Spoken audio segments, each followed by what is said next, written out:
We'll get started in just a minute. Skeef got stuck by a freight train, so I think he just pulled up.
Ash.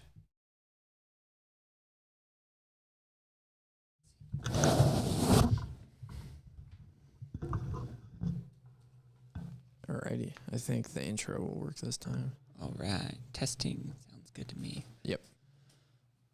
I'll just test your camera real quick. Oops.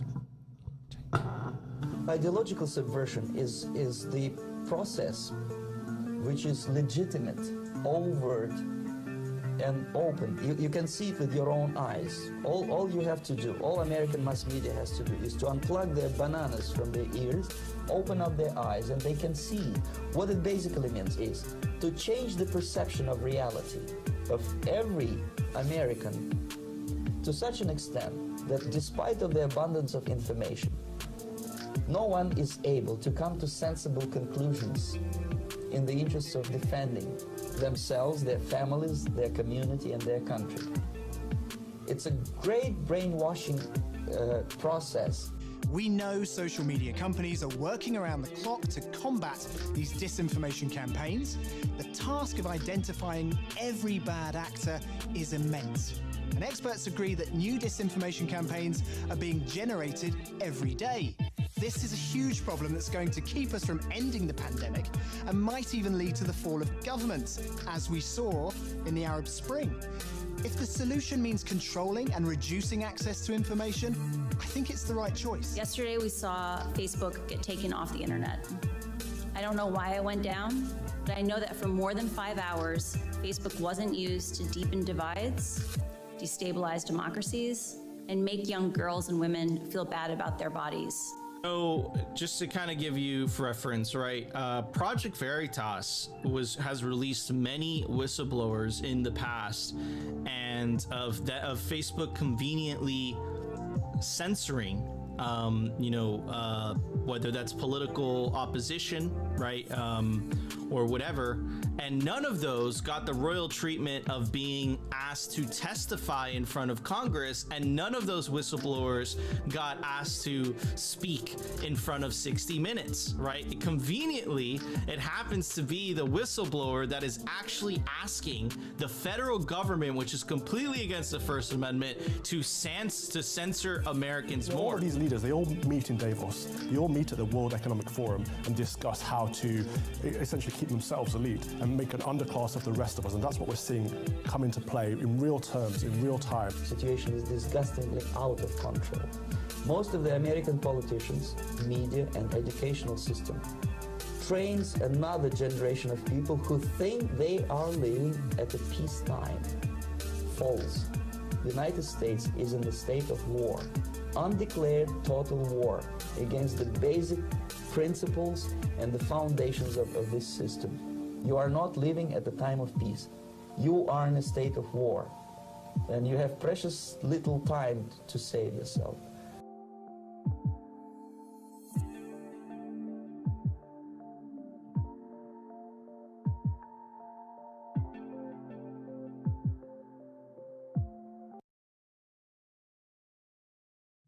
Alrighty, welcome to Toxic Airwaves.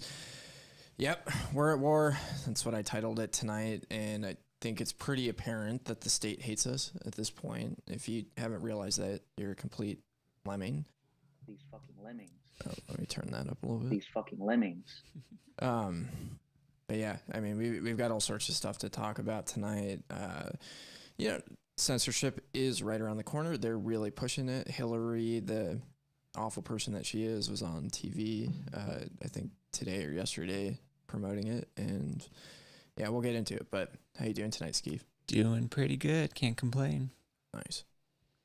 I am just about as tired as I was last week, because I came back from another wedding this morning and got about 8 hours of sleep in the last 3 days.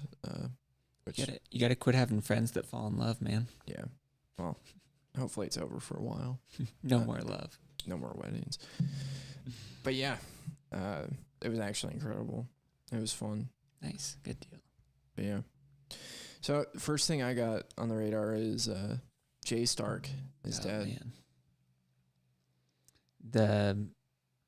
Do you follow that Fed Plots account that was tweeting about it? No. I guess some guy that apparently knows him personally that also lives over in Europe.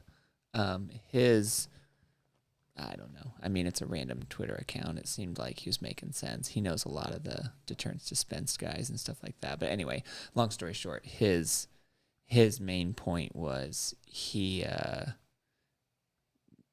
was saying that he did have a heart condition, and I don't know, just basically for whatever, like he didn't think that it was the state that actually killed him. Like his best guess was that it was like either potentially like suicide, knowing that he was getting arrested, or the result of that heart condition. So for whatever that's worth, I'm just trying to, kind of string stuff together based on what I saw on Twitter. But if anybody's more informed, definitely join Spaces and let us know what you think. Yeah, throw it in the chat.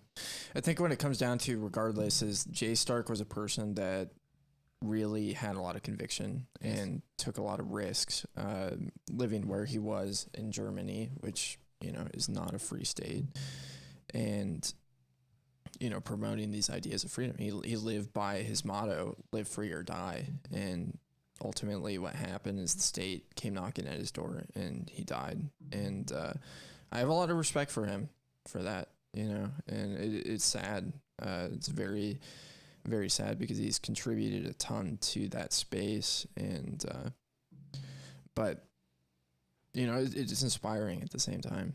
It's I think like one of the things that's really demoralizing right now is how many people that we see that lack conviction and are not willing to put actions behind their words. They'll say things like, I'm against vax mandates, but then, they'll go host shows at places that require vax mandates, and, they'll be compliant, and it is absolutely not the time to be compliant. Yeah. Not at all.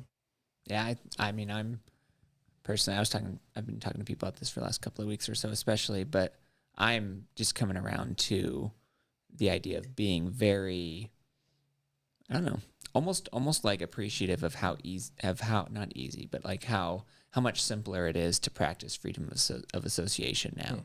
Like realizing how many people I had in my life prior to 2020 who, would have been Gulag guards 70 years ago.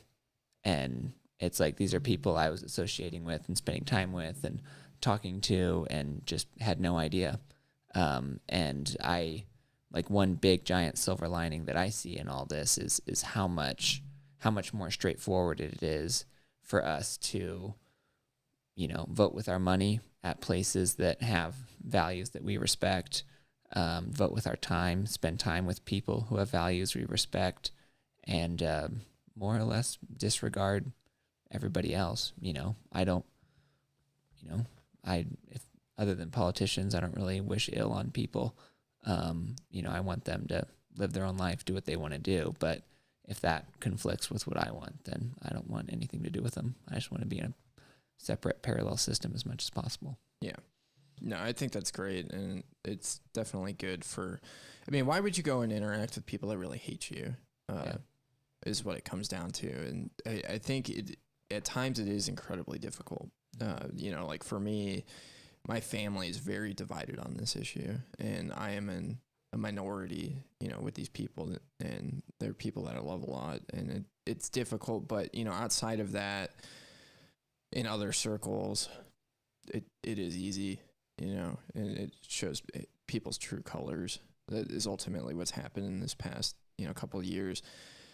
Like, what I think of is I think of the Capo Guards in the concentration camps. We talk a lot about in our society about, the Nazis and what it took, but, to be turning on your own people like that, in that regard, where you're just beating and managing, and just the sickness and depravity that it took to do that. That's kind of what I visualize with, some people. And I think, fortunately, I'm not having to cut away from a ton of people already. There's just, a handful of people that I wasn't super close with that, I just don't have to associate with as much anymore. Yeah. And it doesn't have to be anything exciting. I mean, it's, I lived in Arizona for quite a while before, was gone for about 3 years, and then came back. And of everybody that I knew from before, there's about 3 or 4 people that I'm still interested in spending time with. Called up one guy I worked with for 5 years, a long time, and knew him for a long time. And I was coming back into town. I said, hey, you want to get a happy hour or something like that? And he goes, yeah, I don't feel comfortable going out yet. I've only had my first shot, and I'm waiting for my booster. So once I get that done, then let's go. Let's find, maybe find somewhere to sit outside or something like that. And I didn't say anything. I just hung up the phone. And I was like, dude, you might as well delete my number. Like, it's a waste of my time. I just don't want to be around that energy. I don't want to be around this nonsense. Like, I have a very limited amount of time. I'm not going to spend it around somebody who's just completely retarded. It's not going to happen. Yeah. But, on that note, though, we have to remember our sponsor, Dirtbags Bar. That's right. Dirtbags Bar is the best place in Southern Arizona to go and meet your future ex-wife. This is true. It's right by the Greek community at the U of A. So, as we always mention each week, wonderful, wonderful clientele. Early 20s, very woke, all the answers to all the problems. So if you have any questions about, politics, about society, economics, anything like that, go into Dirtbags. You'll find somebody with the answer for sure. Yes. You'll probably hear some Greta Thunberg talking points while you're there. Yeah, the dear leader, yeah. Well, on that topic, going back to Jay Stark, I just wanted to say a couple more things about him. what we're looking at today is it's really difficult to understand, what's going on, as far as like when things like this happen, of whether, it was a heart condition or whether, I mean, the CIA, I was tweeting about this in when was the Warren Commission? Was that in the 70s? In the 70s, Yeah. I believe. So one of the things that came out of the Warren Commission is that the CIA had a heart attack gun that they could shoot like a toxin into people's body, and it would leave it was pretty untraceable in the sense it would just like leave a red dot like the size of a mosquito bite, and the person would have a heart attack pretty shortly after. So, there are things like that, and it's very difficult to understand, what is real. But at the end of the day, it's like there's going to be those of us that stand up that will, might not make it through this. And, honestly, it's kind of scary where we're going. And, we have to get out of the mindset of like, this is going to be easy. And, Jay Stark's a great example of that. And, in many ways is a hero. But, And to take physical security very seriously and have, I mean, in my opinion, everyone should either have a passport or a timeline for when they're going to get another passport, second or a third or something like that. I mean, it's a good chunk of change. They're not cheap, but I don't know. I think everyone should have I obviously can't afford one today, but here's my plan for how I can get to where I can afford one, because I think they're going to be very, very, very important and well worth the sats before too long. Yeah, for sure. That's a good topic. Something I've definitely been considering. So, internet censorship is ramping up again. YouTube, I just saw this headline, and I have a dumb dad joke, but YouTube is going to be banning climate deniers. So we're here to say that the climate is not real. It doesn't exist. Yeah. I have anyway, never mind. I was about to say something I shouldn't say live stream. The climate is not real, everybody. It's made up. It's a social construct. It cracks me up. There's the new term is climate anxiety. So it's people that have, I don't know. It's so fun to watch all these different ways that they're taking obvious mental illness and then repackaging it as some sort of political movement or something like that. Whereas it's like, oh, I have climate anxiety. No, you need help. Like, it's not actually funny. Like, you're an individual who needs some help, like needs some services of some kind, a professional to talk to, something like that. Like, it's not climate anxiety. I don't know what it is. It's something else. Being a dumb lemming. Yeah. These fucking lemmings. But yeah, I mean, so the censorship debate's coming up again. A lot of people want to censor. It's AK-47. You have to be kidding me about climate anxiety. Yes. No, it's true. There's I say it's true. It's crazy people on Twitter talking about how they have climate anxiety and things like that. And it's like they have this existential crisis because, however, I don't know how old Greta Thunberg is, a 14-year-old or whatever she is upset about the weather and talking about the world ending. And that's, leading people to be crazy. Yeah. Yeah. So I watched a bit of the Facebook whistleblower last week, the congressional hearing, and it was just such a big nothing burger. There was a bunch of hype about Facebook going down and then this whistleblower coming out. And, of course, like Nico was saying in the intro that I played, of course they bring the whistleblower that's advocating for censorship. So, she did outline some things that were, not so good about Facebook and Instagram, and, it's things everybody already knows. Yeah. That it just, feeds into mental health and crisis going on right now. And I think what it comes down to at the end of the day is like, I talk about this a lot, is how Bitcoin and hard money in general really allows for stability in people's lives. and because we live in this fiat monetary system, it attacks the base of Maslow's hierarchy of needs. And so people cannot form, real solid relationships with each other, and they cannot, strive to live in a sense of meaning or purpose, like what they call self-actualization as a result of that, because, there's all these underlying issues going on with, being a debt slave, being a wage slave, everything getting more expensive around you, how that impacts the culture around you, being surrounded by people that are in a similar position. And it's just, it breeds mental illness. And then on top of that, like Steve was joking about, but it's pretty serious. It's like mental illness is given a platform of legitimacy, which is, incredibly, incredibly destructive. But yeah, what came up for me, when I was listening to this, she's calling for internet censorship, is like, people have agency, and they're responsible for taking care of themselves, and you look at all these teenagers that are on Facebook and stuff, like, why aren't the parents involved with this? And it kind of comes back to, this idea we talk about, like, if your kid's getting abused by your school, why are you sending them to the school? Why don't you pull them out? And then if your kid's going to be preyed upon by, big tech or by predators on these platforms that are, encouraging eating disorders and stuff like that, why are you supporting that? Like, why would you send your kids to go hang out with a pedophile on a regular basis? Like, probably not. So why are you doing this? And, there's a bunch of things that comes up with that. It's definitely a nuanced conversation around, technology is just moving so quickly. It's a difficult thing to manage. Like, I was always the kid that could get around anything that my parents implemented on me.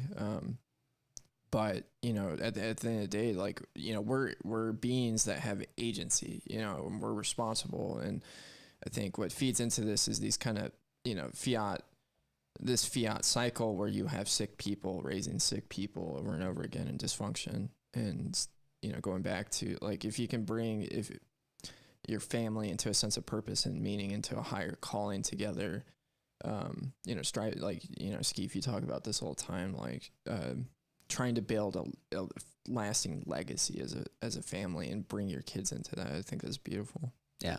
And that's a big part of why I think adoption is such a huge deal. My younger son's adopted. Like, I plan to adopt a whole big, huge pile more. Just because it's just an absolute boatload of fun. That's the main thing. A boatload of fun with a pile of kids. Oh yeah. Fuck yeah. Yeah. It's the greatest. So it's that, just to have an incredible amount of fun.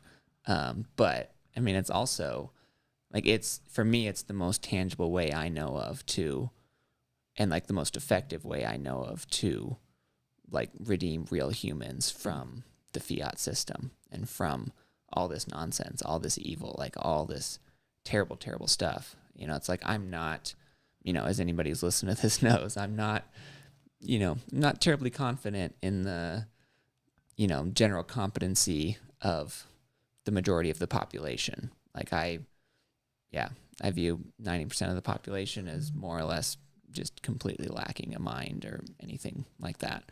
And I, basically have this thesis that I think that is all environment, and it's not genetic. It's not predetermined. It doesn't have to be that way. And I think adopting kids and providing an environment where they can grow into thriving, sovereign individuals and not mindless American consumers that, gain 100 pounds and then watch TV 60 hours a week. Stuck on antidepressants. Yeah, stuck on antidepressants, having climate anxiety, being a furry, like, all these different mental illnesses that come from just living in an absolutely sick society. It's like creating an opportunity for a very real human to exit that and to enter an alternative sort of path. I think is pretty worthwhile. Yeah. Super fun. And I think, one of the things that's interesting about homeschooling is, we see that the schools have this, like, groupthink built into it, this peer pressure built into it to conform. And it's difficult, when kids are the lone one out without, the stupid app on their phone. I was that kid through most of my childhood. And, I think part of, you just get exposed to a bunch of, nasty stuff that you might not have been exposed to if you're homeschooled. I think there's, more control. And I think at the end of the day, like, there's so many things that are predatory on kids, and trying to protect kids is incredibly important. Yeah. But I'm also speaking as not a parent. Yeah. Well, and there's just so much opportunity to like manage that stuff through an honest conversation between, like treat them like adults as much as possible. You obviously can't treat them 100% like adults, but as much as possible to where it's not, if I ever catch you looking at porn, I'm going to beat you, or it's not that at all. It's no, this is a very real thing that's out there. It exists.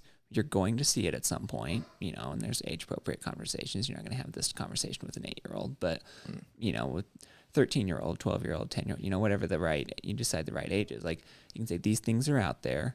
You're going to see it. It's going to be around. Here's why I think it's destructive. Here's why I think it's a bad idea. What do you think about that? Does that make sense to you? Does that resonate with you? Does that, is there anything I'm saying that sounds crazy? And it's like, make these things a dialogue, and then, apply that to whatever, drugs, anything, to where it's like, it's not like, I don't know, as much as possible. Like, I don't think that relationship should be adversarial. And it's a huge bummer that I see most parent-child relationships be very adversarial. And I definitely don't think it has to be that way. Yeah, that's interesting. Like, I look back at my relationship with teachers and how that's essentially like just breeding. You're like this stupid kid that doesn't know anything, and it's very disempowering. What you're talking about is empowering your kids and making them, instead of being these like parts of a large, or like a cog in a machine, it's making them individuals with agency, or teaching them to be agents of agency, individuals with agency. Yeah. I think and then there's just, I don't know, it doesn't have to be anything crazy or complicated or, it's just a lot of it, I think, is just having an honest relationship with these other humans that you're blessed to spend a lot of time with. Yeah. And I think a huge part of this that isn't talked about is I would imagine that a lot of these kids that are depressed and these girls that have eating disorders and stuff are watching their parents and the way that they behave with social media too. And, if that is modeled poorly, like it comes down again, it's the personal responsibility. Like the parents, have a role in this as well. And it's not always the case for everybody. It's a very nuanced conversation, but Yeah. You're making noise, Max. Oh, I apologize. My No fault. problem. You got anything for us, Max? What's going on? How is everybody doing tonight? That's Hey. what I have going on. Hey, we're talking to you, so it's a good night. Fired It's up. a wonderful night. Thank you for the DM. I'm actually just setting up another. I know Kevin's in here too. I'm talking with Kevin. Yeah, we're setting up some Rings of Fire Nice. in the Midwest area. So a bunch of Nice. the meetups are kind of getting several different Rings of Fire in each city together, and they will be adding more liquidity to the Lightning Network. So Very nice. So I'll just set up a node. I'm just setting up another routing node right now. Just get things put together. So yes. Zorn, are you in On the soundboard. Zorn? So Zorn said we need a Discord server. Zorn, are you in the Telegram? Anybody interested? We have a Telegram group that Tucson set up.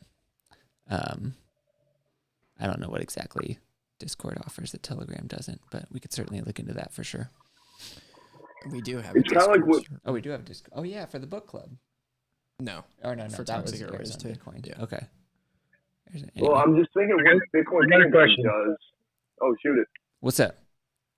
This is for Max specifically. I've noticed that you've been involved in putting a bunch of Ohio Bitcoin meetups on the map. Are you actively involved in all of those? You haven't coordinate those? Like, give us the story on what's happening in Ohio. Dude, he is picking up so many women. What? Carry on. Yeah. I just made that up. Yeah. Of course. I'll see you in a little bit. Honestly, I am. Yeah, my life consists of building whatever I need for Eden that day, and then during the evenings I'm traveling to all these cities and like jump starting these meetups. So I can't remember what number I'm at now. I'm at 5 or 6 Damn. right now, or maybe 7 maybe. Like, it doesn't matter. But yes, I am the lead. I'm boots on the ground, and I will pat myself on the back because I don't do that enough. I am the plug for Ohio and Bitcoin. So And just an absolute joy to be around on top of that. yes, Skeef, I love you so much. Debatable. Right back at you. Next, part 2. Give us the rundown. How does a typical meetup go in Ohio? Like, what is the format? So at first, right now, it's simply just trying to get people together and have open discussions. So that's what has been going on. Again, Kevin has been coming to the Columbus meetup as he's in Columbus for at least a couple months now. So when you're just starting off, it's very open and just trying to get more people to show up, and then you pick a topic, whatever. Once we've been getting 10, 15 people consistently, very similar to Toledo and Columbus, then we start picking topics. So a couple months ago, or no, I'm sorry, this was the meeting before BitBlock Boom. So this is the last one in August. I did a node build in Columbus, and I gave a node away for some Bitcoin quizzes. I can't remember what we did. Last week in Columbus, we did what did we do in Columbus? Kevin, what did we do in Columbus? Seed signer demo. That was right. Counted. So once you get these topics going, every other week, they're bi-weekly, so twice a month. Everybody gathers around for a topic, privacy 101, how to verify a wallet, seed signer demo, whatever. Get beer and food. Fold sponsored us. Hell yeah. Nice. 2 months ago, I believe. Yeah. So Will, thank you, Steve. And from there, it's just kind of growing for individual aspects. Some people want to learn more about Lightning. Some people want to learn more about privacy. More specifically for Lightning, as I don't know if you were in here before, but now all of these meetups that I am running, they all want to start their own city version of a Ring of Fire.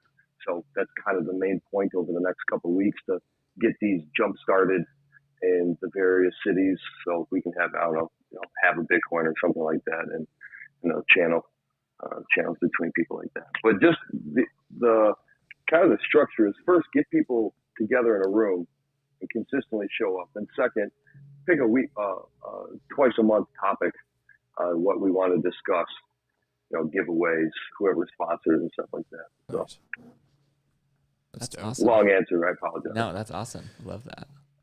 Man, I've got some work to do. Well, we've only managed to launch 3 meetups in Arizona. Bullish on Ohio. I will say it is very difficult to get people to show up for the first probably 3 or 4 meetings. And it's just more so getting the information out there between either meetup.com, but that's a really shitty interface and site to work with, but people go and search for it there anyway. It's got the network. But yeah, they got the network effect with that. But once you get, maybe on your 4th or 5th meetup, like Heather and I did the Columbus one back in June, or I think June. The first 2 or 3 were pretty quiet, but we got a consistent, 10 to 15 to show up every other week. And then now it's easily 15 to 20 plus. Very nice. And so there's more than enough to do like a workshop or presentations, or great, like, not this Wednesday, but the following Wednesday, I have Scott from Shamory coming and talking about the playing card game that he made and the book, and we're going to do some giveaways with that. So it's those types of things. It's just trying to get more involvement, understanding of whatever questions they have, and bringing people for interviews, again, sponsored, whoever, and giveaways alike if we can. So That's dope. Sounds good. Nice. Do most people find out about it through Twitter or through Meetup, do you think? I think most people find out through Twitter and Telegram. That's what I was thinking. but again, it is really nice to have a meetup page, even though you do have to pay, what is it, $10 a month or something. I maxed out on my organizer groups on mine, so I should probably buy another one and put the other ones up there. But it's a different crowd for the people on Meetup, because you get like 50 RSVPs and only like 11 will show up. So Yeah. So it's people scrolling through and clicking whatever interests them, and they either like a thing or just add it to their list, and they never show up to any of this stuff. But it is what it is. I get it. But Yeah. Twitter and Telegram for sure. It is entertaining to scare the shitcoiners away when they come, though.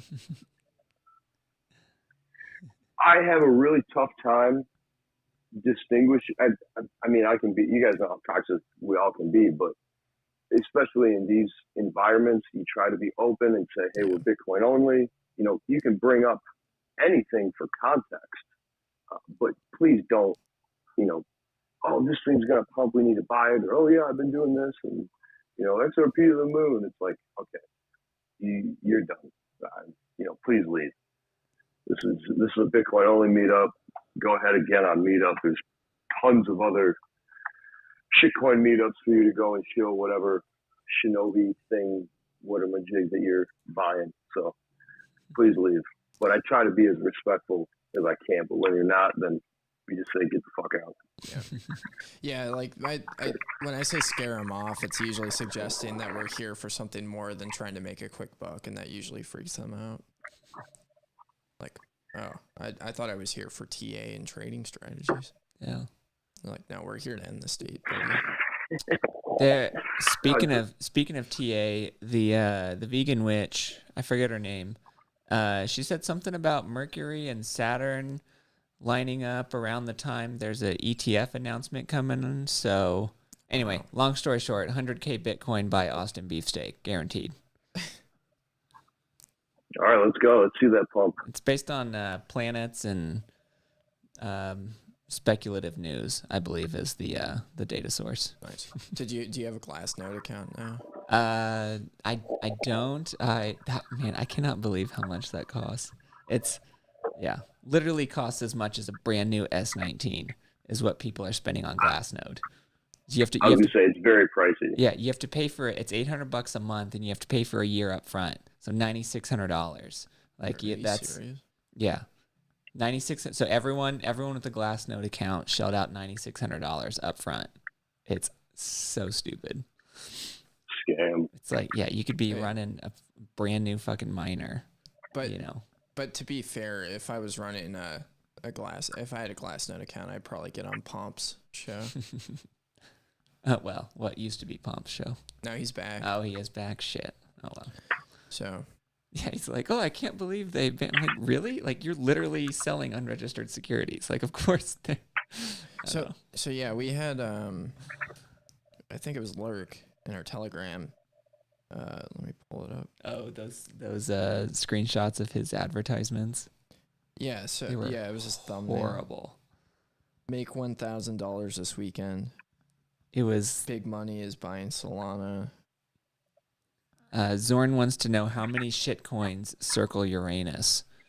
That's a good question. I don't know if we have any anatomy and physiology experts in the audience tonight.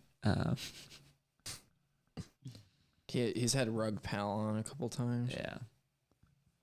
How Rug is all in on ETH. Yeah, that was pretty bad. Yeah. That Raul Pal tweeting his portfolio recently made me very happy to see that he's only 5% Bitcoin. I wish it was 0. Yeah. I'll take 5. That'll work. I wish he was all in on XRP. Yeah. That'd be great. Joe, what are you up to tonight? What do you I'm just in dad mode on the couch playing with my Chihuahua. Nice. Well, how do you play with a Chihuahua? Is that like hacky sack or how's that work? The Chihuahua just fucks with you nonstop, just wants to play, and you just throw the ball. But you kick it, right? Then, is that how it works? I could kick this dog 40 yards if I tried. Just record it so I can watch. That's all I ask. Yeah. So paywall that. So I found that I have a front yard rattlesnake today. It was a rattle. I was gonna ask you what kind it was. Yeah, it's like a baby diamondback. Oof. Those are nasty. So I'm wondering if I should catch it and make it a pet, or if I should just shovel it. Yeah, shovel would be my vote. I would not fuck with that shit. Yeah, I was hiking with the kids last weekend. We saw one off the. It was 4 or 5 feet off the trail, but still, it was not the kind of thing you want to see. I mean, it's also Arizona. They're everywhere. Yeah, I've had plenty of experience handling rattlesnakes. It's like something you just have to do out here. That's what shotguns are for. Don't step on the snake. When I was in high school, I worked for a farmer and just basically doing all his different bitch work. And one of the things we did one day was he had all this tin out in the field, like giant pieces of just tin just sitting out in the field. And he's like, there's rattlesnakes everywhere, totally full of it. And so he's like, just get rid of them. And so me and his son, we basically took turns. One of us would flip it over, and the other one would be standing there with a 12 gauge and just like rattlesnake genocide all afternoon. Probably not the smartest thing ever, and PETA would definitely not approve, but I don't know. PETA's a bunch of losers. Talking about promoting mental illness. Yeah, mental illness. Those people are morons. Or to say that they're morons is, actually kind of mean. They're just sick people that need to be sitting on a couch talking to somebody. But Optimus, good to have you in here. What's up, boys? What are you up to this fine Monday evening? Just chilling, dude. Just got a very nice blend and mix of herbs and spices over here, and I'm just chilling, listening to Toxic Airways. Hell yeah, that's what I do on Wednesday nights for Bitcoin Kindergarten. Get the herb mix just right, and then hopefully wait till after recording to start talking. Let's go. So the question is, which one of our shows is going to get banned first? Do you think? Ooh, that is a very good question. You guys got a bigger target. I think that's mostly what it's about. I think unless you're just like outright, I don't know, just like straight up talking about how, great. I don't even know if we can say its name, but anyway, unless you're like really bad, I think it's mostly about like audience and size, and it's like I think that's how you get on the radar. Yeah. But yeah, I'm basing that on stuff I pulled out of my ass, so it might not be true. I get the tingle too, and it tells me the same kind of truth, bro. Yeah. I'm gonna throw out a couple buzzwords that might get the moderator's attention. So, already started out hot. Climate isn't real. It's a social construct. True. Yeah. Second one, Trump did nothing wrong. Nice. And I don't know any after that. We say retard all the time. If that's a problem, then we'll jitsi. Hillary Clinton's body count is growing by the day. Yes, it is.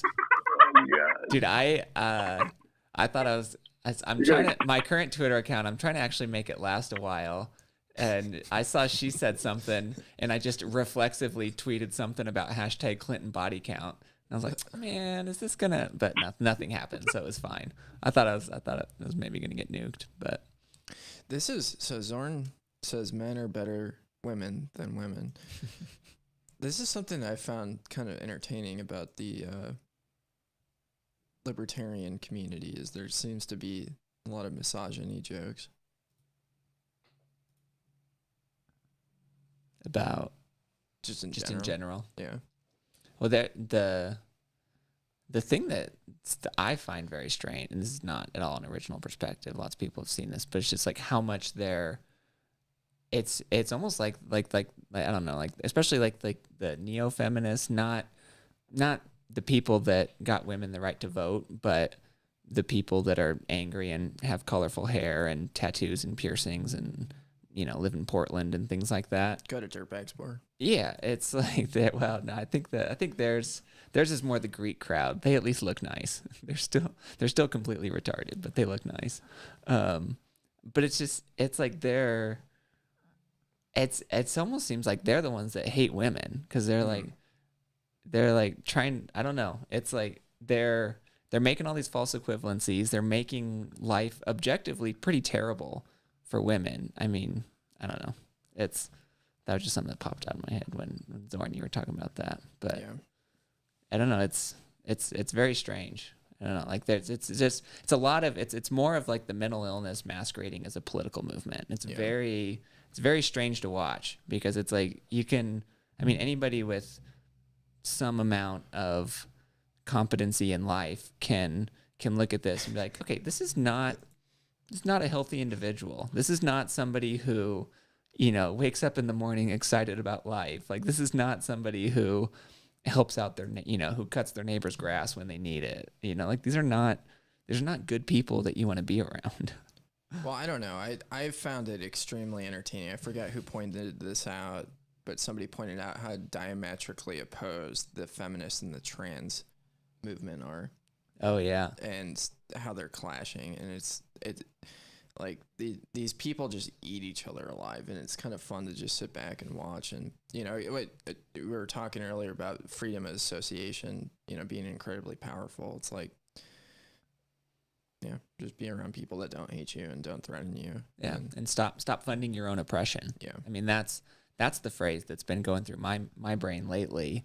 Is this idea of like how much, a lot less now, but like especially prior to 2020, like how much I was funding my own oppression and how much I was willingly, associating with and participating in all these systems and places and things that are just completely opposed to everything I value. And I was just oblivious to it, had no idea.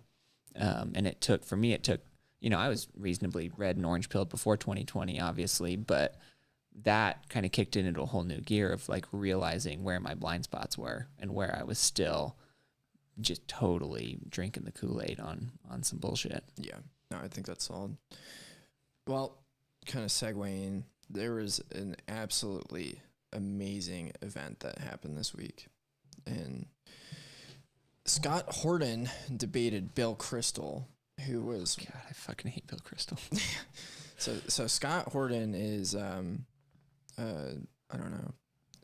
Libertarian speaker. He runs the Libertarian Institute and... Antiwar.com, is that his thing? Yeah. Yeah, that's his thing. He's actually coming out to Arizona in January. I'm really excited to meet him.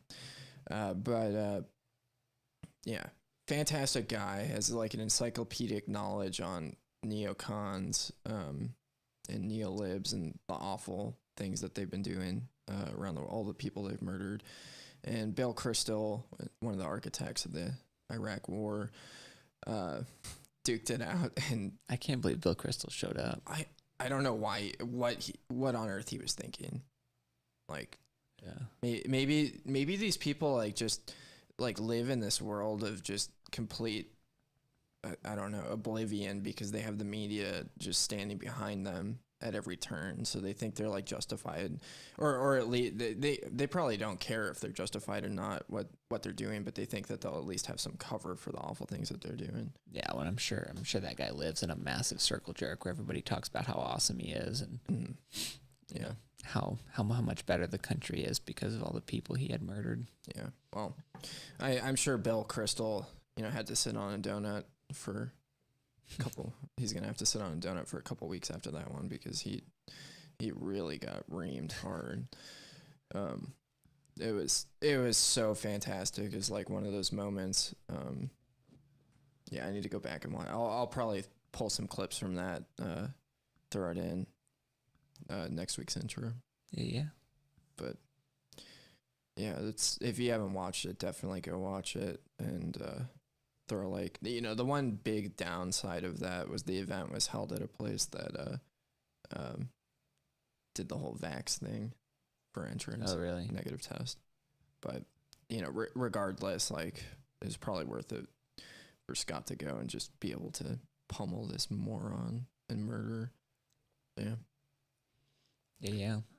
So I'm really hoping Southwest stops being fascist prior to next week, because I'm planning to fly on Southwest to the Austin beefsteak. So I need them to sort this shit out and stop trying to give pilots Funny heart you say that. attacks. What's that?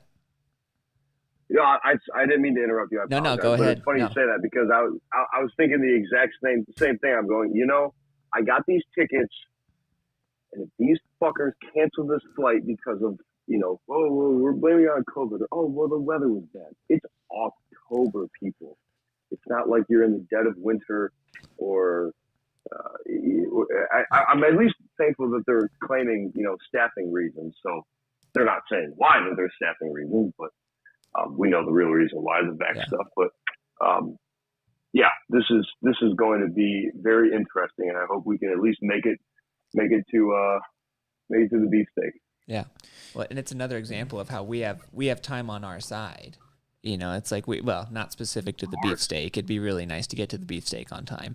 But in general, we have time on our side. Like these, the cathedral is burning in a raging inferno. We are living in my opinion, the best time in all of human history to be alive. I can't even imagine what would even be a close second. And we get to watch this massive change, total shift of power, complete paradigm shift across the entire globe is going to continue to play out over the next decade. And we get to watch that. And if it takes, I think there's a good chance it could be done in 5 years, or it could happen in 5 years, or it could take 10 years, or even if it takes 20 years. It's like, that's what cold storage is for. That's what our privacy practices are for. It's like we have all the tools to succeed in this environment. And it's going to be, I don't know, there's going to be a lot of turmoil, but it's going to be extremely interesting to watch. There's definitely no other time in all of human history that I would want to be alive. No question about it. Yeah. I mean, the way I see it right now, we're in a global civil war, and it's between the cathedral and people that have this, concept of like self-respect is the way I would say it. And it is ramping up, and that's what, I woke up with the headlines. I was in Minneapolis this morning, flew back, woke up to the headlines of why Southwest was canceling a bunch of flights, and I was like, man, if I get stuck out here, this would be a reason that I'd actually be totally okay with. But yeah, we're going to be very inconvenienced going forward.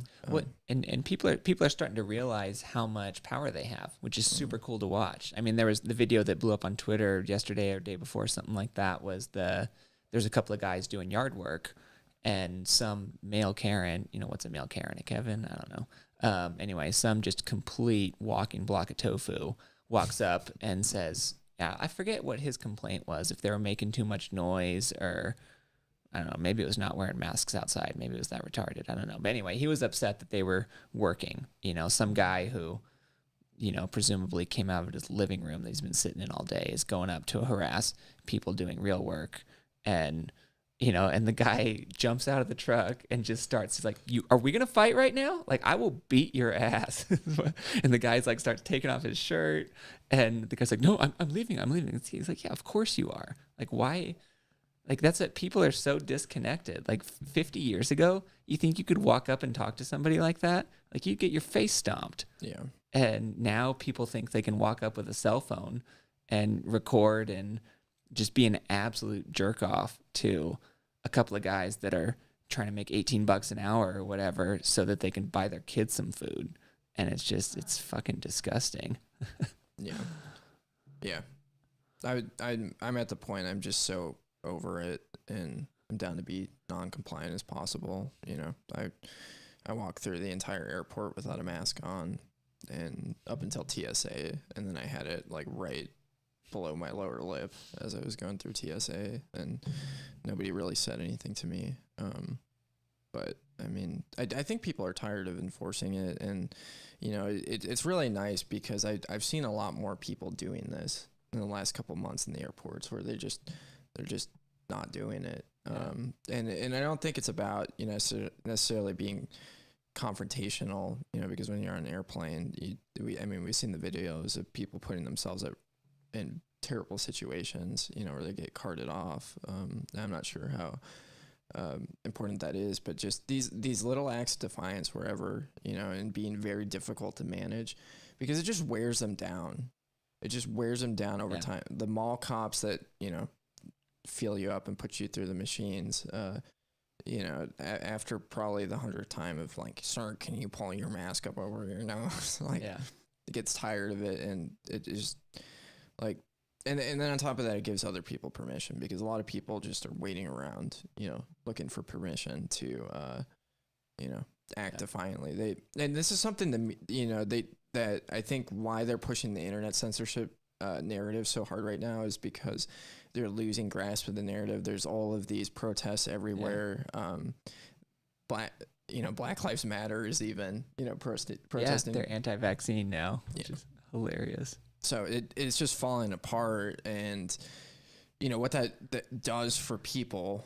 And people have friends who are having heart attacks. I know of somebody I found out today who got the shot. Is like a big proponent. I mean, this guy like won't let family members visit if they're not vaccinated, and he fucking went to the hospital today because of blood clots. He's having, not old, great shape, super healthy guy, super active.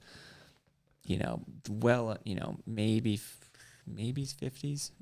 Probably upper 40s to late 50s, something like that. I mean, great shape, but got a bunch of blood clots, and it's like also got the vaccine a month or two ago. I mean, it's like this guy's never had heart problems in his entire life. I mean, this shit it's all over the place, and people are seeing it, and they're like, they know the TV's telling me one thing, and my lived experience with the people I know is telling me another thing, and the people that aren't totally lost are obviously being reasonable and going with their lived experience over what a bunch of CIA assets on CNN are talking about. Yeah, and CNN, like I think something that I'm trying to move away from is even bringing up the headlines on CNN because that gives them so much power to be able to direct the general discourse, and that's something that I really appreciate about the Bitcoin community is how far ahead of all of this stuff people are.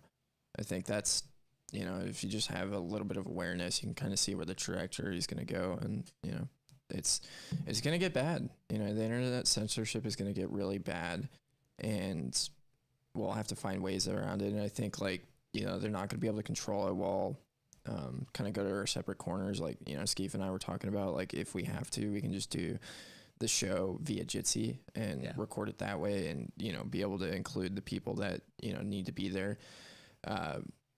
We'll post the video file on Telegram, email it, text it, signal it. There's tons of and that's the beauty of like this idea of the remnant. This idea that we've been talking about for the last month or so, especially, is we don't give a shit about the vast majority of the people out there. They're just completely irrelevant. I don't have any ill feelings towards them. I'm sure most of them are perfectly nice people, and that's great. But I don't care at all about them. I'm not interested in interacting with them, talking with them. I want to talk to and interact with and learn from the people who understand what's going on and who are clued in. And, that's by definition, that's not a lot of people. Yeah. And I think, at the end of the day, I think it's really powerful to get away from this idea of like, we need to convince everybody. And fuck mass adoption. Yeah, the whole mass adoption. Like you have the Bitcoin meetups, and from the Bitcoin meetups you can have subgroups that are, include vetted members where you can go and talk treasonously, and and I think that's important, because you can affect change locally, with each other, and this is a big topic that's been coming up and is going to get a lot worse, is the supply chain issues. Because we know that this winter will probably be rough as regards of, them trying to clamp down on, they gave us a little bit of room to roam around and release some pressure from the last round of lockdowns, unless you're in some places. But I think that's coming back, and whether it's the the bullshit narrative that the climate's real, or COVID coming back. Yeah, it's going to happen. And these are things we have to be aware of. Making our own furniture, growing our own food. Come out to Arizona. We don't use energy in the winter anyway. We don't give a shit. Yeah. Yeah, we've been debating on whether or not we're even going to turn on the gas. I think we're going to, because, yeah, it'll probably get pretty cold. Yeah. Or coldish. Cold, relatively speaking. Yeah. We're like cold-blooded here in Arizona. And go crawl on a rock in the sun to warm up. But, yeah. Let's see. Yeah, okay, so I think, like, with what's coming forward, I definitely am feeling a little bit apprehensive as far as the state in relation to Bitcoin and crackdowns. They've, signaled some things that have, been kind of intense, I would say, and not very friendly. And then, they come back and it feels like China, where like China will go and do something and then they'll like ban it and then say, oh, well, it looks like a great investment, a vehicle, and then they'll come back and ban it. And I feel like that's kind of the signals that we're getting from the politicians who think they actually control things. Yeah. We'll see. It'll be interesting to see.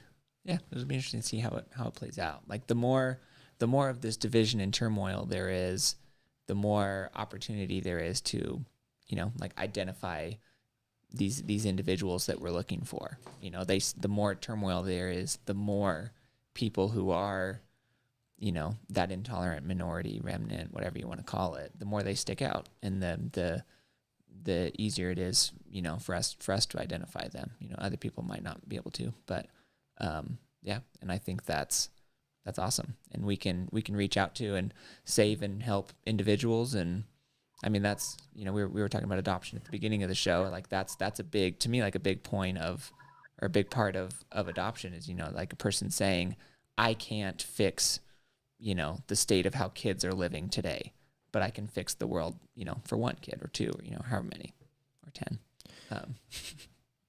Yeah, no, I think that's good. But it's like to take that individual focus, and like that's, like what we've talked about with politics, is this whole idea of engaging with politics is completely retarded. But it's because it's like the tyranny ends, in my opinion, when enough individuals accumulate enough economic power, period. That's what ends the tyranny, not sucking off Ted Cruz, not, getting Elizabeth Warren to come around to our point of view or any of this nonsense. Fuck all of them. Or paying lobbyists. Yeah, or, oh God, ugh. Can you imagine giving money to a politician? Ugh. Yeah, I mean, like, burn it in a fire. Like these fucking morons think that they can like sit there and be like, you probably shouldn't take your kids trick or treating if they're not vaccinated. Like, bitch, we went last year. who are you talking to? That's so stupid. And I love when they come out and they say these things. Like, this has been something that's been so funny about all of this stuff. Yeah, I mean, one of the things that I really love about this region is how uncompliant people are. It's fun. It like the city of Tucson's coming out trying to tax a bunch of people because there's so much money that I'd love to like do a study and see how much money is floating around untaxed, because massive cash economy here. Yeah, massive. Probably bigger than the normal economy, which is pretty impressive. Well, and anywhere along the border that has a significant presence of people that aren't fully documented is going to have like just deals a lot more in cash. Like I know, anyway, yeah, quite a few of the services that I acquire and things I buy are from people that probably not totally legal. And I love paying in cash for stuff like that, because it's like, it's a way to, I don't know, it's a way, anyway, I just like paying in cash anyway, because I love supporting, giving people the option of whether or not the government finds out about that transaction. But yeah, it's empowering to people. I think it's fun. It's good. Yeah. I love the meme going around. I used it this morning with the shuttle driver from the airport. Like the whole taxation is theft. thing when you tip them. Write 0 on the tip and then leave some cash for them. I think that's powerful, and it's a meme that, like, it's amazing to me how few people have thought about that concept of, like, it's not voluntary. They have no say in it. They're being coerced. They don't have any control of where the money goes, and they're like, everybody's funding stuff they vehemently disagree with, regardless of which side of, you know, the political spectrum you are. Like, you could be a conservative, or what do we call them? Conservatives. Conservative, and you know, be very happy, or you could be what did AK-47 call him earlier? The the granola, the Whole Foods crunchy women. Yeah, and what it comes down to, you know, it needs to be voluntary, I think, and that's actually kind of a good. I just love that meme. It makes people think, and yeah, become ungovernable. Exactly. That's a good word. Oh, did our chat like roll back? That's super weird. I feel like Zorn said a couple things. No, he said it twice. Oh, okay. Yeah, I'm getting confused. Oh, I do have a question for you guys. Let's hear it. I brought it up to a couple people before, and I guess we just need to make something like a regularly scheduled programming or something like that, or a guide. What are some actionable steps to mitigate and truly opt out of all this stuff? We've already opted out from the money. That's why we're all here. We're all Bitcoiners. Mm-hmm. And obviously we all pick the right path in that way. It's, again, knock on wood, hope that's true. What other ways can we opt out? Knowing full well when these times do come and they truly do cut us off, you know, meaning, Skeef, you know much about that, you know, getting cut off of Twitter, other areas as well. I'm looking for actionable steps for opting out of the legacy communications, the legacy food, you know, distribution network. I don't want to go to my grocery store anymore. I don't want to, you know, use, you know, the telephone in the traditional sense. You know, we should have mesh networks built up, but, you know, besides opting out with the money as we've already done, what are other actionable steps, again, such as, you know, mesh network, you know, for communication and, you know, finding your local beef provider, grass-fed beef, so on and so forth. What are some other actionable steps? Go ahead, Clancy. What's up? Hey guys, what's up? So Charlie Robinson just came out with a new book. It's called Hypocrisy, like hippo crazy, right? I need to order surviving in a world of a cultural double standard. Nice. And it's a good book. He talks about like ways to start moving out of the system, and it's like a really good beginner's, because he's not like super technical, he's not like super prepper, but he's collected and it's a really good like beginner's guide to like stepping out of the system, and he just really fits. So that's a really good source. Awesome. I will definitely check that out. I love Charlie Robinson. Higher Side Chats is a fantastic podcast to check out. Yeah, it's the shit. I think some like actionable things. So stuff we're looking at is sharing, like looking to produce food ourselves in our meetups and transact with Bitcoin. Doing that. I love what Start9's doing with self-hosting these things, like to run your own Matrix server and be able to communicate in a very secure manner. I think that's huge. The Embassy is a fantastic option for if you're on Android, you know, getting out of Google search, you know, iCloud, or basically you can use the Embassy to host your own backend, you know, whether if you're currently on iCloud or currently on Google Play or, you know, whatever. That's a big one. I actually think, in my opinion, by far the most important thing is what's your income? How do you sustain yourself? Like, how do you buy what you need for you, your family, whoever? Like that, to me, that's the most important thing. Because if you're, the more or the more uncensorable your income is, the harder it is for them to grab you by the balls and get them, shove a needle in your arm or, whatever it is, whatever they come out with next. They're going to, next is cyber pandemic. Who knows what comes after that? Blah, blah, blah, blah. Claiming the climate's real. Also, I think that it's really important that you get to know your community. Yeah. Because, yes, like Joe and I, we recently went on a trip to New Hampshire and we stayed at the Bed and Breakfast. And it was really cool. First of all, it's New Hampshire, so they're free stuff there, right?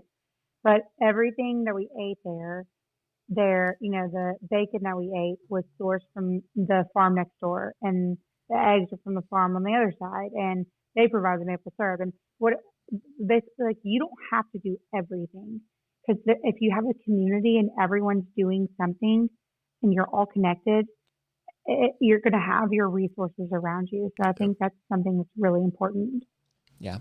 Division of labor. Like, find out who has the chickens, find out who has, find out who understands what technology, and be able to come together when you need to. And how's it going, everyone? Very good. How are you? Very good. Thank you for having me. Forgive me, I just came in late, but I just wanted to suggest, for example, I'm here in Vegas, not exactly ideal farmland, but on the outskirts, there's a lot of farms. And one way that you can make a difference is by maybe hosting a Bitcoin meetup and then collecting orders from everyone there, because everybody, I've noticed that these Bitcoin meetups always talk about self-sovereignty, having their own local produce. And what you can do is start taking cash orders, because a lot of these people rely on a cash industry in order to pay, and let's just be real here, a lot of undocumented workers in order to work the land. Yep. At least I see that in my local farms here.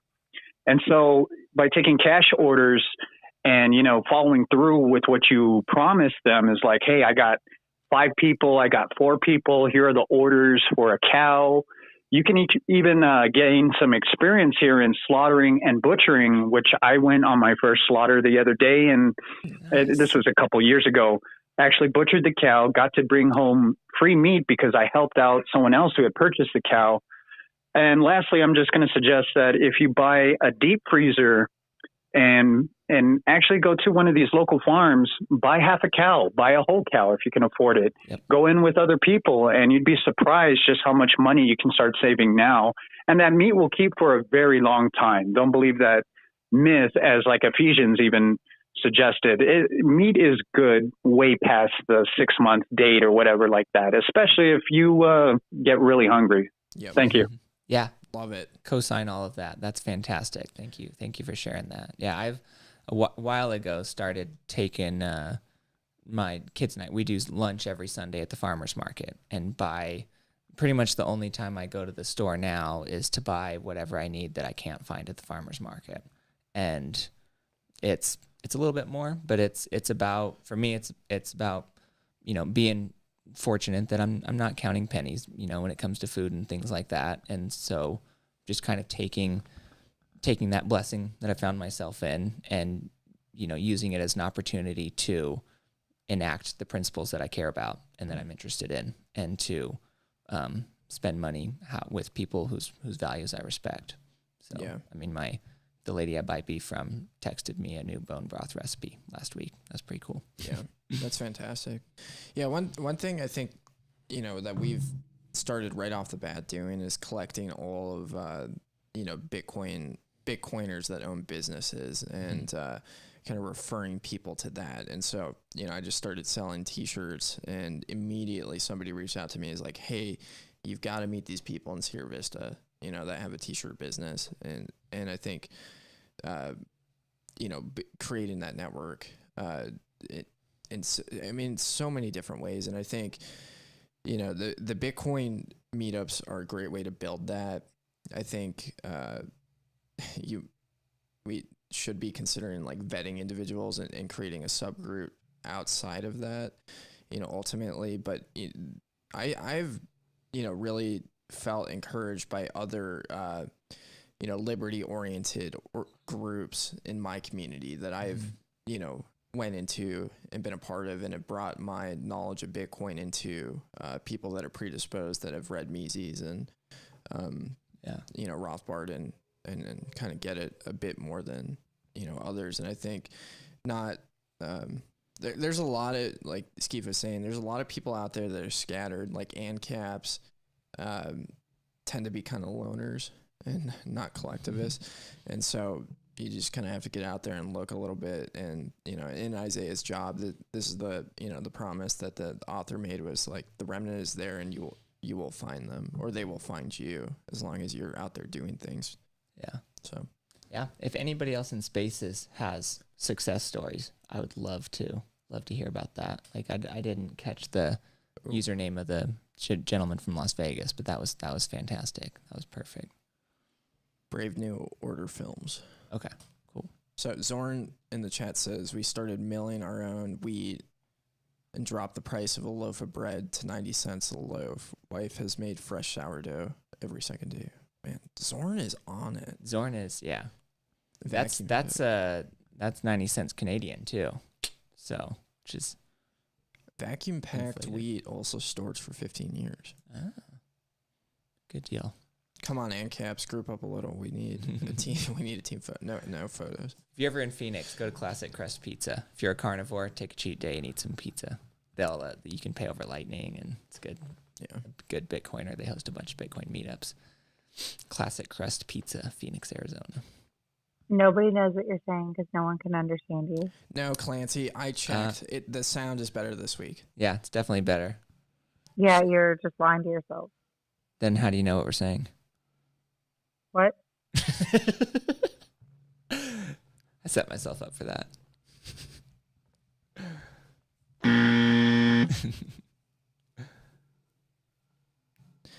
All right. I got a couple more things. Yeah, Thank you for answering all those too. I didn't mean to hijack it, but it is very helpful for when people had, like you said, Skeef had success stories regarding what they absolutely have found. By meetups. There was a guy on the podcast, and we can end it here. This the last thing. Before we move on, let me find his Twitter handle real quick. He was just on Daniel Prince's Once Bitten pod twice. It's Modern T-Man, at Modern T-Man. He is doing a lot of, I'm not even following him, I better follow him. He's doing some interesting stuff in Texas regarding essentially that. More specifically in the food distribution center, but sourcing all that stuff locally and building.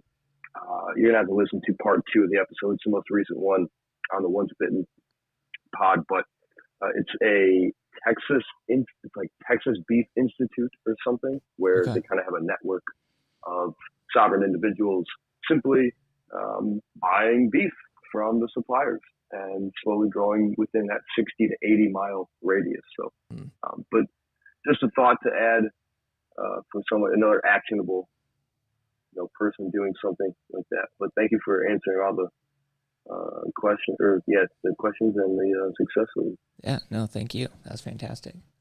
Yeah. We have to be on this right now because it is going to get rough. Just the way that they've been, we're joking about how the climate isn't real earlier. Like the climate change narrative, I think is total horseshit, but the way that we do treat the climate, I mean, with soil erosion and mono crop harvesting and growing, it is so incredibly destructive. And, we've already seen this happen in the United States in our history with the Dust Bowl of just horrible farming practices, creating extreme disruption in the food supply. And it seems like we're heading there, and some people are hell-bent on that happening. I mean, how many times have we heard that they want us to eat bugs? Fuck their bugs. I'm eating meat.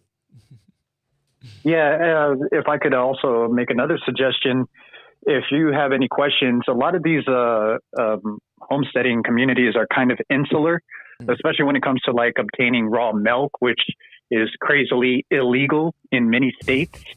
So, except Utah, which is close to Las Vegas, and I've known people that actually drive there and fulfill orders for others in Vegas and bring them the raw milk. But you can find farms that sell raw milk and other materials or produce to you. But of course, you got to get to know the people. So like attend like a carnivore meetup. See if you have any in your localized area.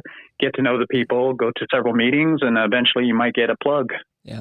Thankfully, Arizona is pretty good about raw milk. I that's one of the things I buy at the farmer's market pretty much each Sunday. Nice.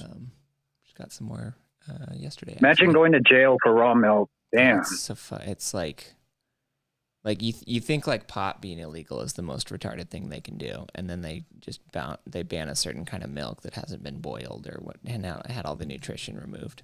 It's like it's unbelievable.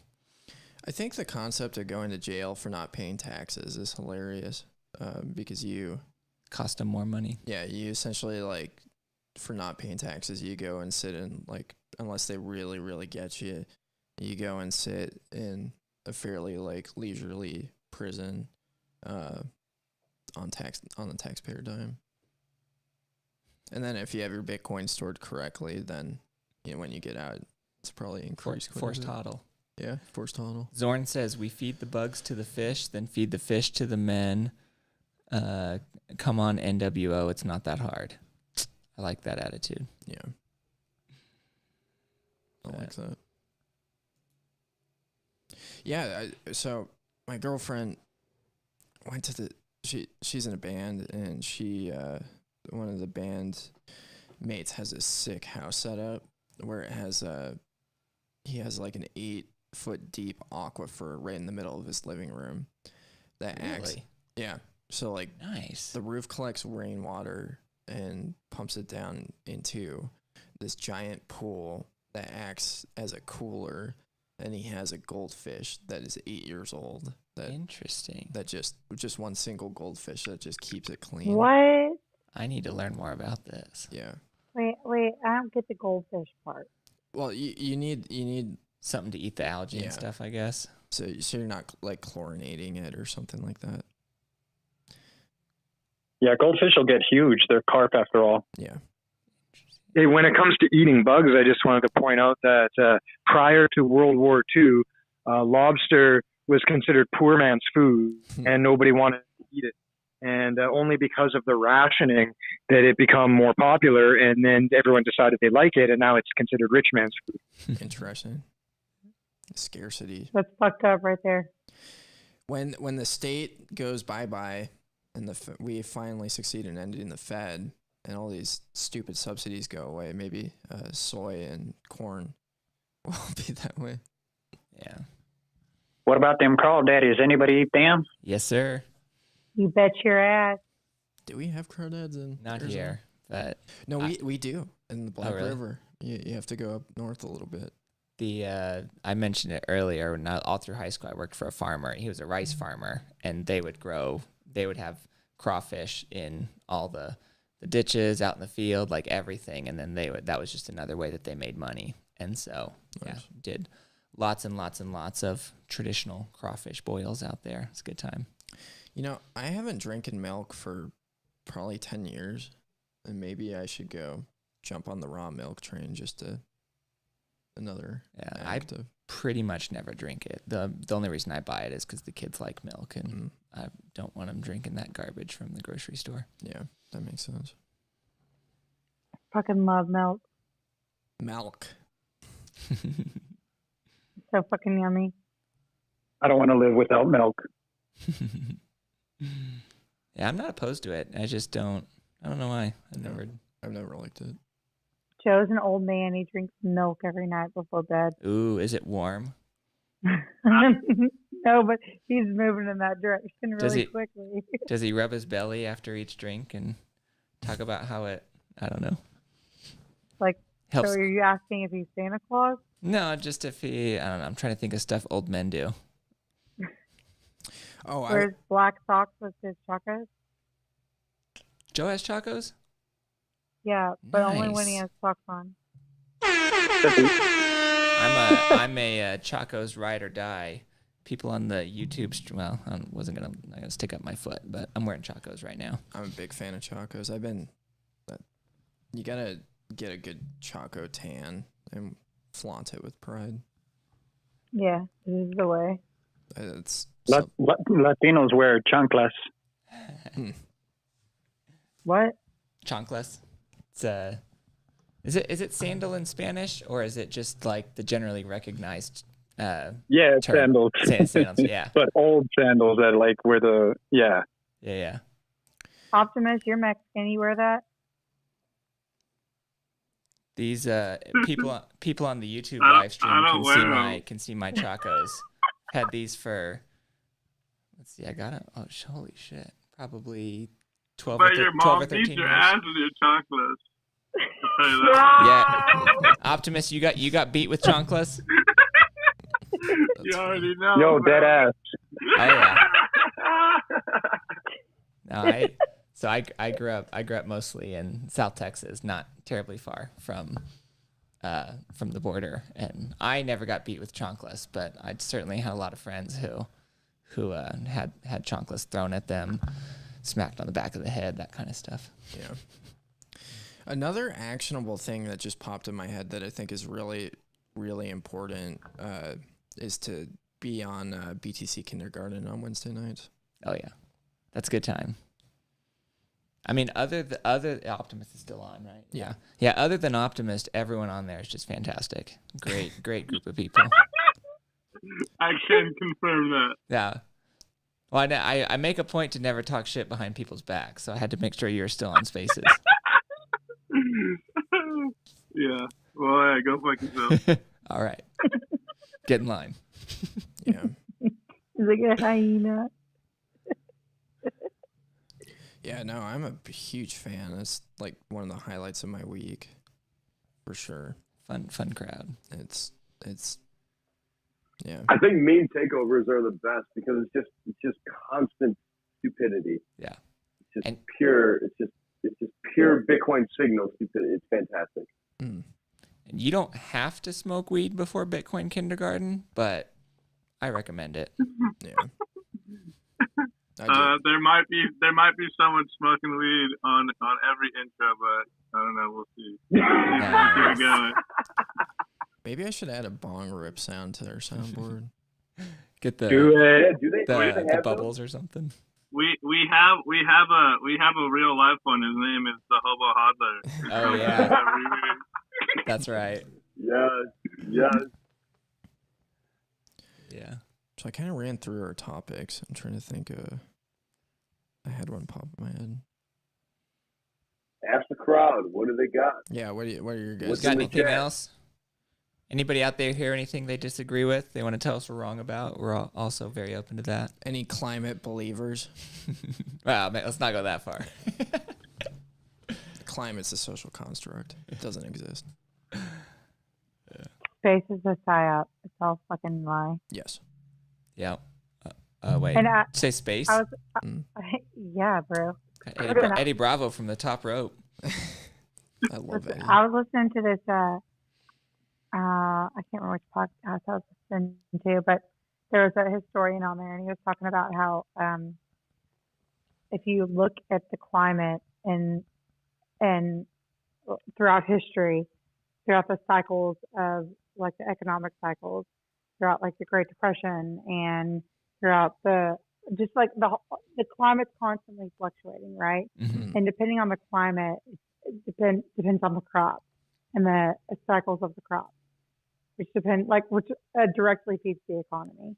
So it's literally just like a cyclical thing that happens, and they don't want you to know this, because if everyone knows this, they realize that yes, there are things that we can do to help our atmosphere and help our earth, and not throw shit into the ocean. But it's just a cyclical thing that happens. It's a natural progression. It's like an up and down. It's like hills and valleys. Yeah. But they don't want you to know this natural history because it would fuck up their agendas. Well, and then people would discover that carbon credits aren't helping the environment. Yeah. That's not true, because I saw on National Geographic there was a polar bear and he was barely standing on an icicle or not an icicle. Yeah, just fucking glacier. So I know it's true. Was the polar bear sad? He looked very sad. Oh man. Yeah, your fucking straws did that to him. I was a little skeptical until you told me it was sad. Now I believe it 100%. Get ready for the sad Coca-Cola commercials.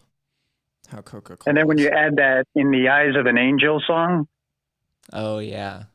It's in the arms of an angel, not eyes. Sorry, sorry, I ruined that one. Get your Hey, you learn something- get your you learn mid something every '90s day. lesbian music right, bro. My apologies. Cut your hair, get a butch haircut, you know, and then you're good to go.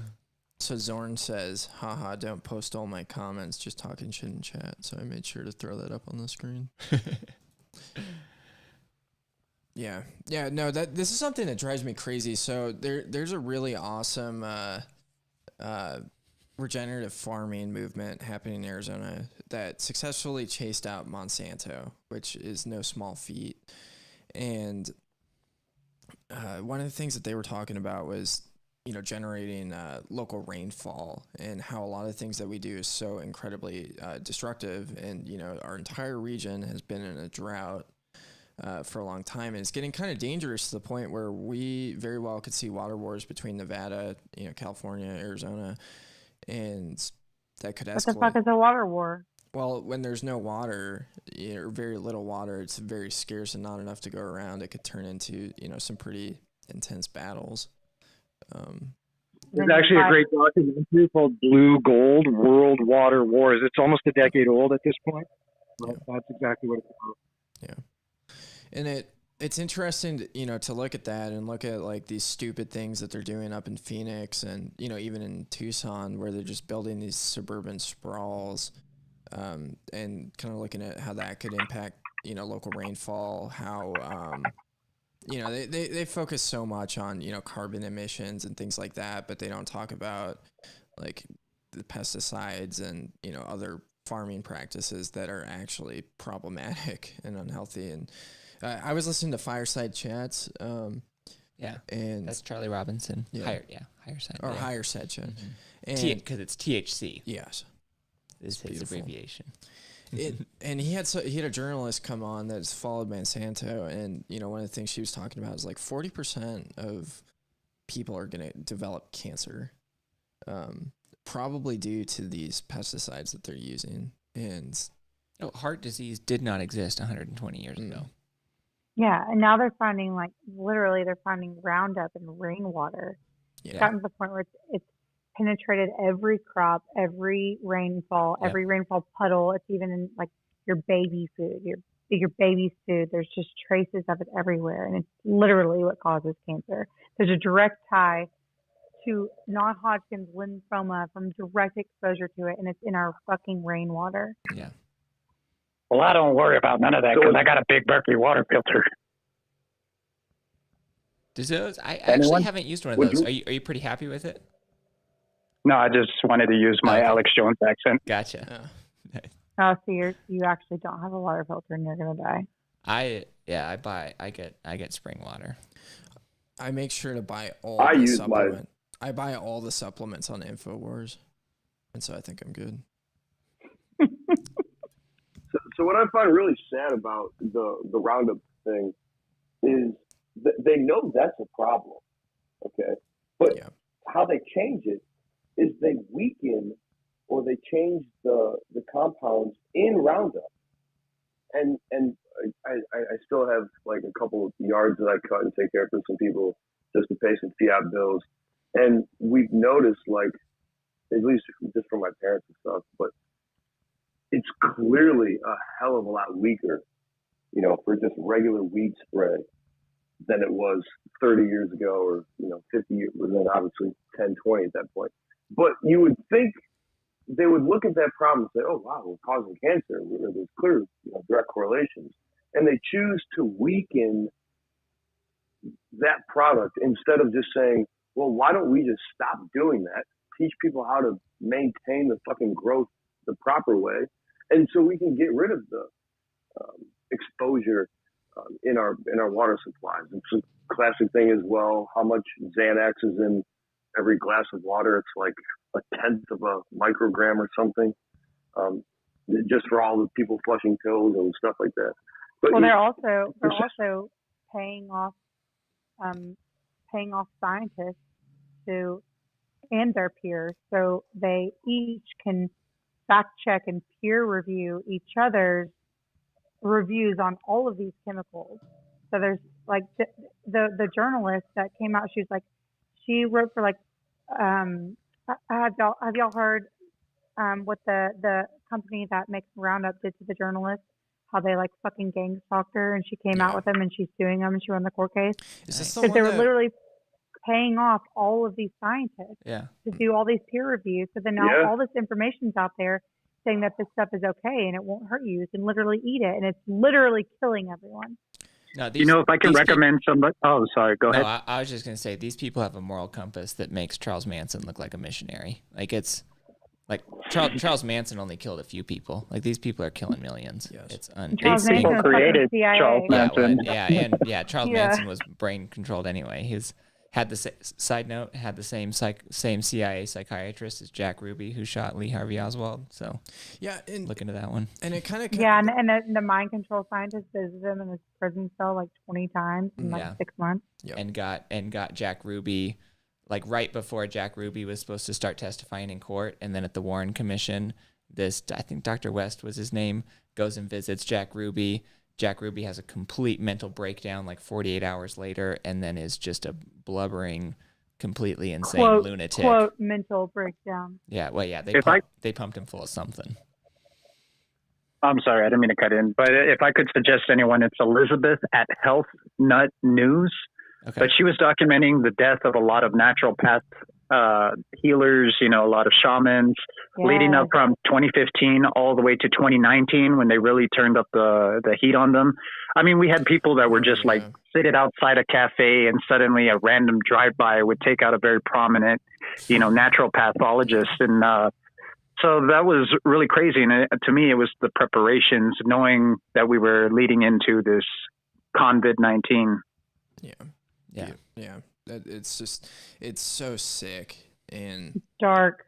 It's so incredibly dark.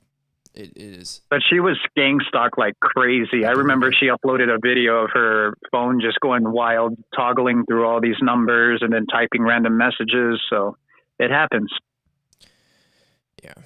Yeah. I mean, you think about this stuff. I hate to say it in this manner, but I really have to respect the quality of work that these evil people do. I mean, if you can brainwash, you know, of course, yes, they have the money printer and they can fund it all themselves to pay. And they have people energy to go weapons. do that.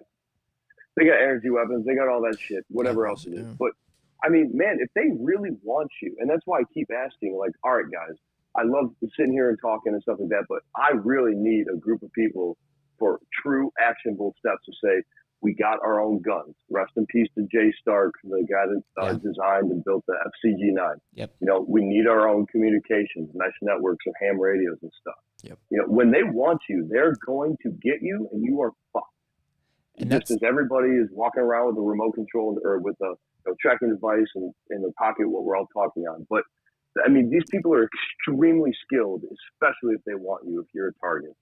And that's I was gonna say, that's something we've talked about on here before, is that's, you know, this idea that you know, I don't know who, you know, whatever you want to call deep state, you know, whatever, like the elites that control the parasites, whatever. Like, these people have successfully beaten back every single threat to their power since at least World War II. You know, some people would argue since Julius Caesar, but that's a whole other discussion. But it's like, certainly at least since World War II, they've beaten back every single legitimate threat to their power, and they've won decisively with very little very little repercussions to them, much of any kind. And so that's what's fascinating to me is, you know, so many Bitcoiners, and myself included, you know, are just extremely confident that this is going to be the nail in the coffin of that whole system. It's like, this is what's going to bring down that whole system. This is, you know, what JFK maybe would have done before they whacked him, you know, all this different stuff. There's been so many threats to their power that just got completely wiped out. And, you know, George Bush still goes on stage and talks about his paintings or whatever the fuck. And I mean, it's just like, there's this system, like it's really like, just what you're saying made me think of that, because it actually is very impressive how successful they've been. They're extremely good at it. And that's, you know, these people that think all we need to do is talk to politicians, and then they'll be nice to us, you know, or donate to the right lobbying group or the right super PAC or something. You know, we just need to share our perspective and be nice to them, and then they'll be nice to us, and bada bing, bada boom, we'll have hyper Bitcoinization. It's like, no, what we're working on and what we're advocating absolutely destroys their ability to accumulate power and resources. Yes. Like this idea that there's not going to be a massive amount of pushback, I think is totally delusional. Yeah. And that pushback is unavoidable, and that we should embrace it as evidence of a dying empire and a completely dying system. Mm-hmm. And I don't know, I think the fireworks are going to be fun to watch, and it's going to be super interesting, but I do think we need to be aware that these people have never lost before. Never. They've never lost. They've never even lost a battle, let alone a war. Like, these people do not lose. They win every single, If you really want to, I'm sorry, man. No. Then that's it. Just that, we all think they're about to lose for the first time, and that's fascinating to me. I think it's super interesting. I think they are losing for the first time, and that's what's happening right now. Is they're literally grasping at straws, losing their fucking minds. Yes. Yeah, I mean, you're dealing with people, and this is how motivated they are. Charles Lindbergh was a very prominent isolationist, he was a national hero. He flew across the Atlantic Ocean for the first time and got all those accolades.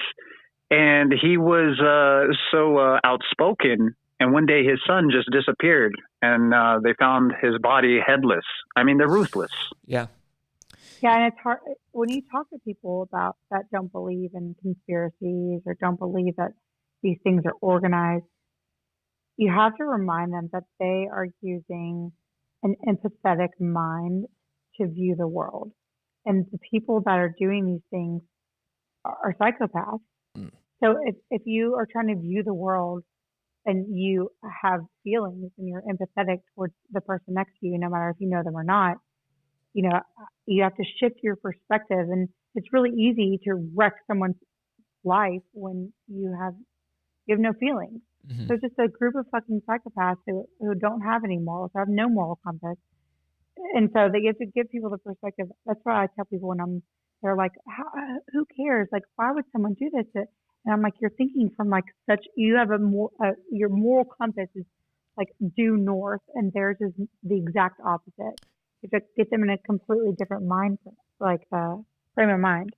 The only thing that these maniacs know is total war. That's the mindset that they're coming at, and this is the mindset that we need to have, in fighting back against it, is that they throw the rules out. Like, these are the people that have waged, did Vietnam, they did, World War I and World War II, need totally to be staged.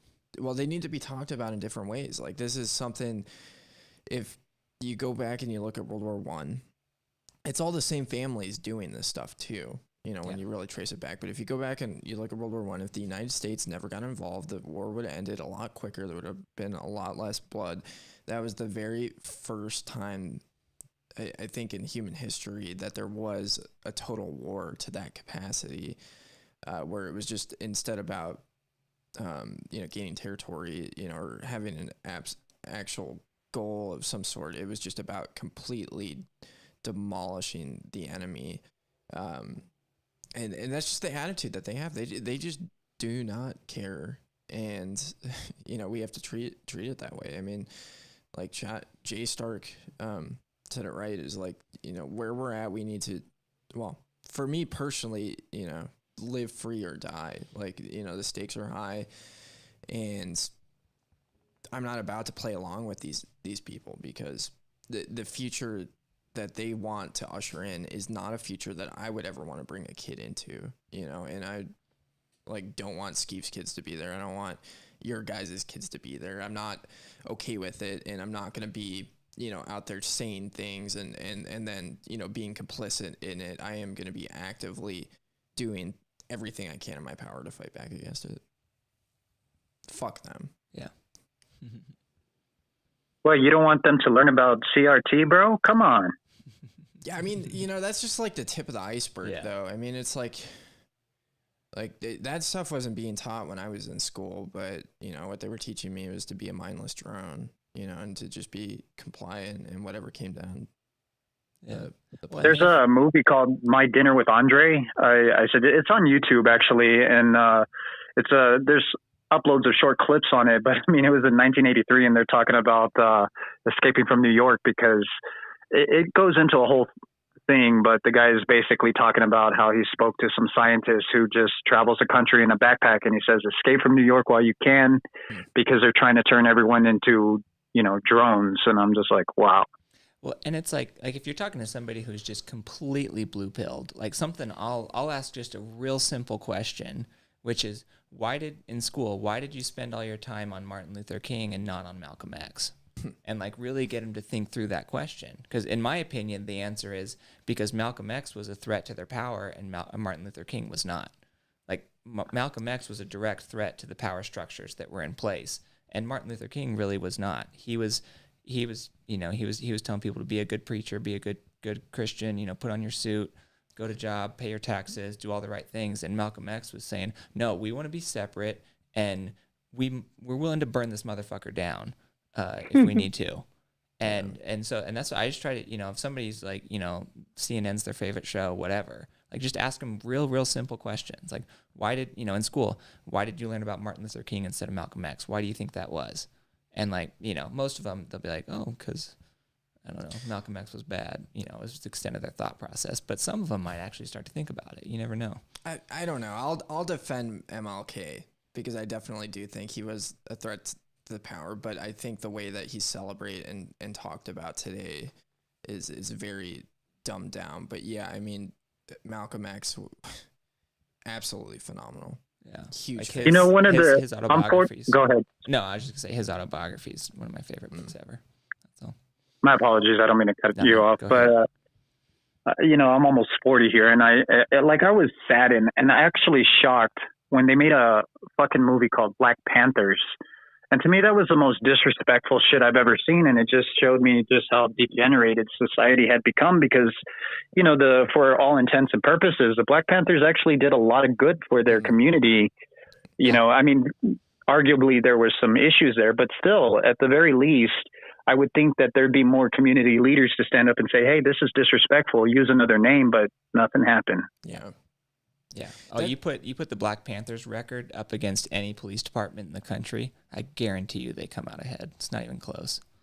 This is like the Every Child Matters thing in Canada, man. It's just a huge psyop. Like it's all it does is lead to further assimilation. When Walmart, every employee in Walmart's wearing Every Child Matters, it's like, do you think maybe this isn't an organic movement? Like, wait, what is that? What's Every Child? What is this movement? What are you talking about? It's basically this lady in BC claims to have discovered these graves of children, unmarked graves of children from residential schools, and basically, using the genocide that actually happened and like kind of like rehashing it to then like pretend to be sorry for said genocide to then co-opt more power, further assimilate First Nations, and kind of like move reserves into municipality status.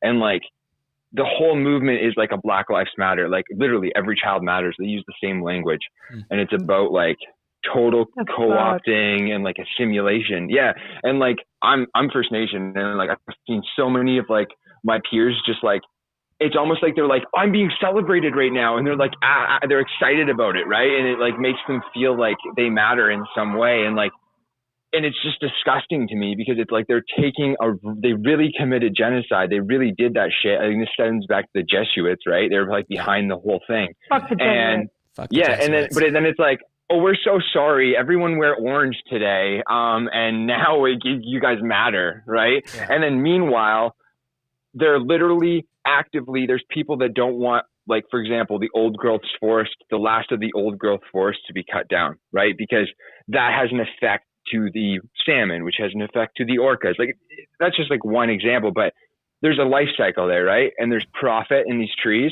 So they want to chop down these trees. The government pays the RCMP to literally fight these people, right?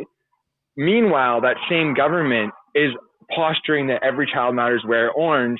And then it goes even further, full psyop, because some of those people that are fighting for like, oh, we're going to defend the land against the logging company will get in people's face for not taking a vaccine or for not fucking bowing down to like the woke culture there's so many weird disconnects, man, where you think like the people that would be on your side, like I'm a land back advocate. I believe the land should be literally like taken back to First Nation governance. And I don't mean that as a race thing. I think that like that's where Bitcoin brings us, a citadel future, a tribal future, right? Away from nation state governance. That's where I'm at with it. 100%. But it's also full of so many wokeists who are like, yeah, land back, every child matters. And it's like, what are you talking about? Land back doesn't mean let's give the government more power.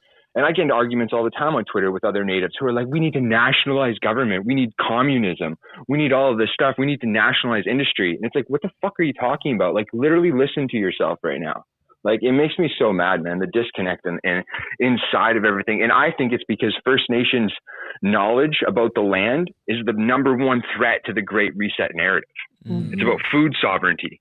Yes. That's beautiful. That makes a lot of sense. Well, man, I thought we had fucking issues. That was fantastic. Yeah. I thought we had issues, man. Yeah. It is just sickening.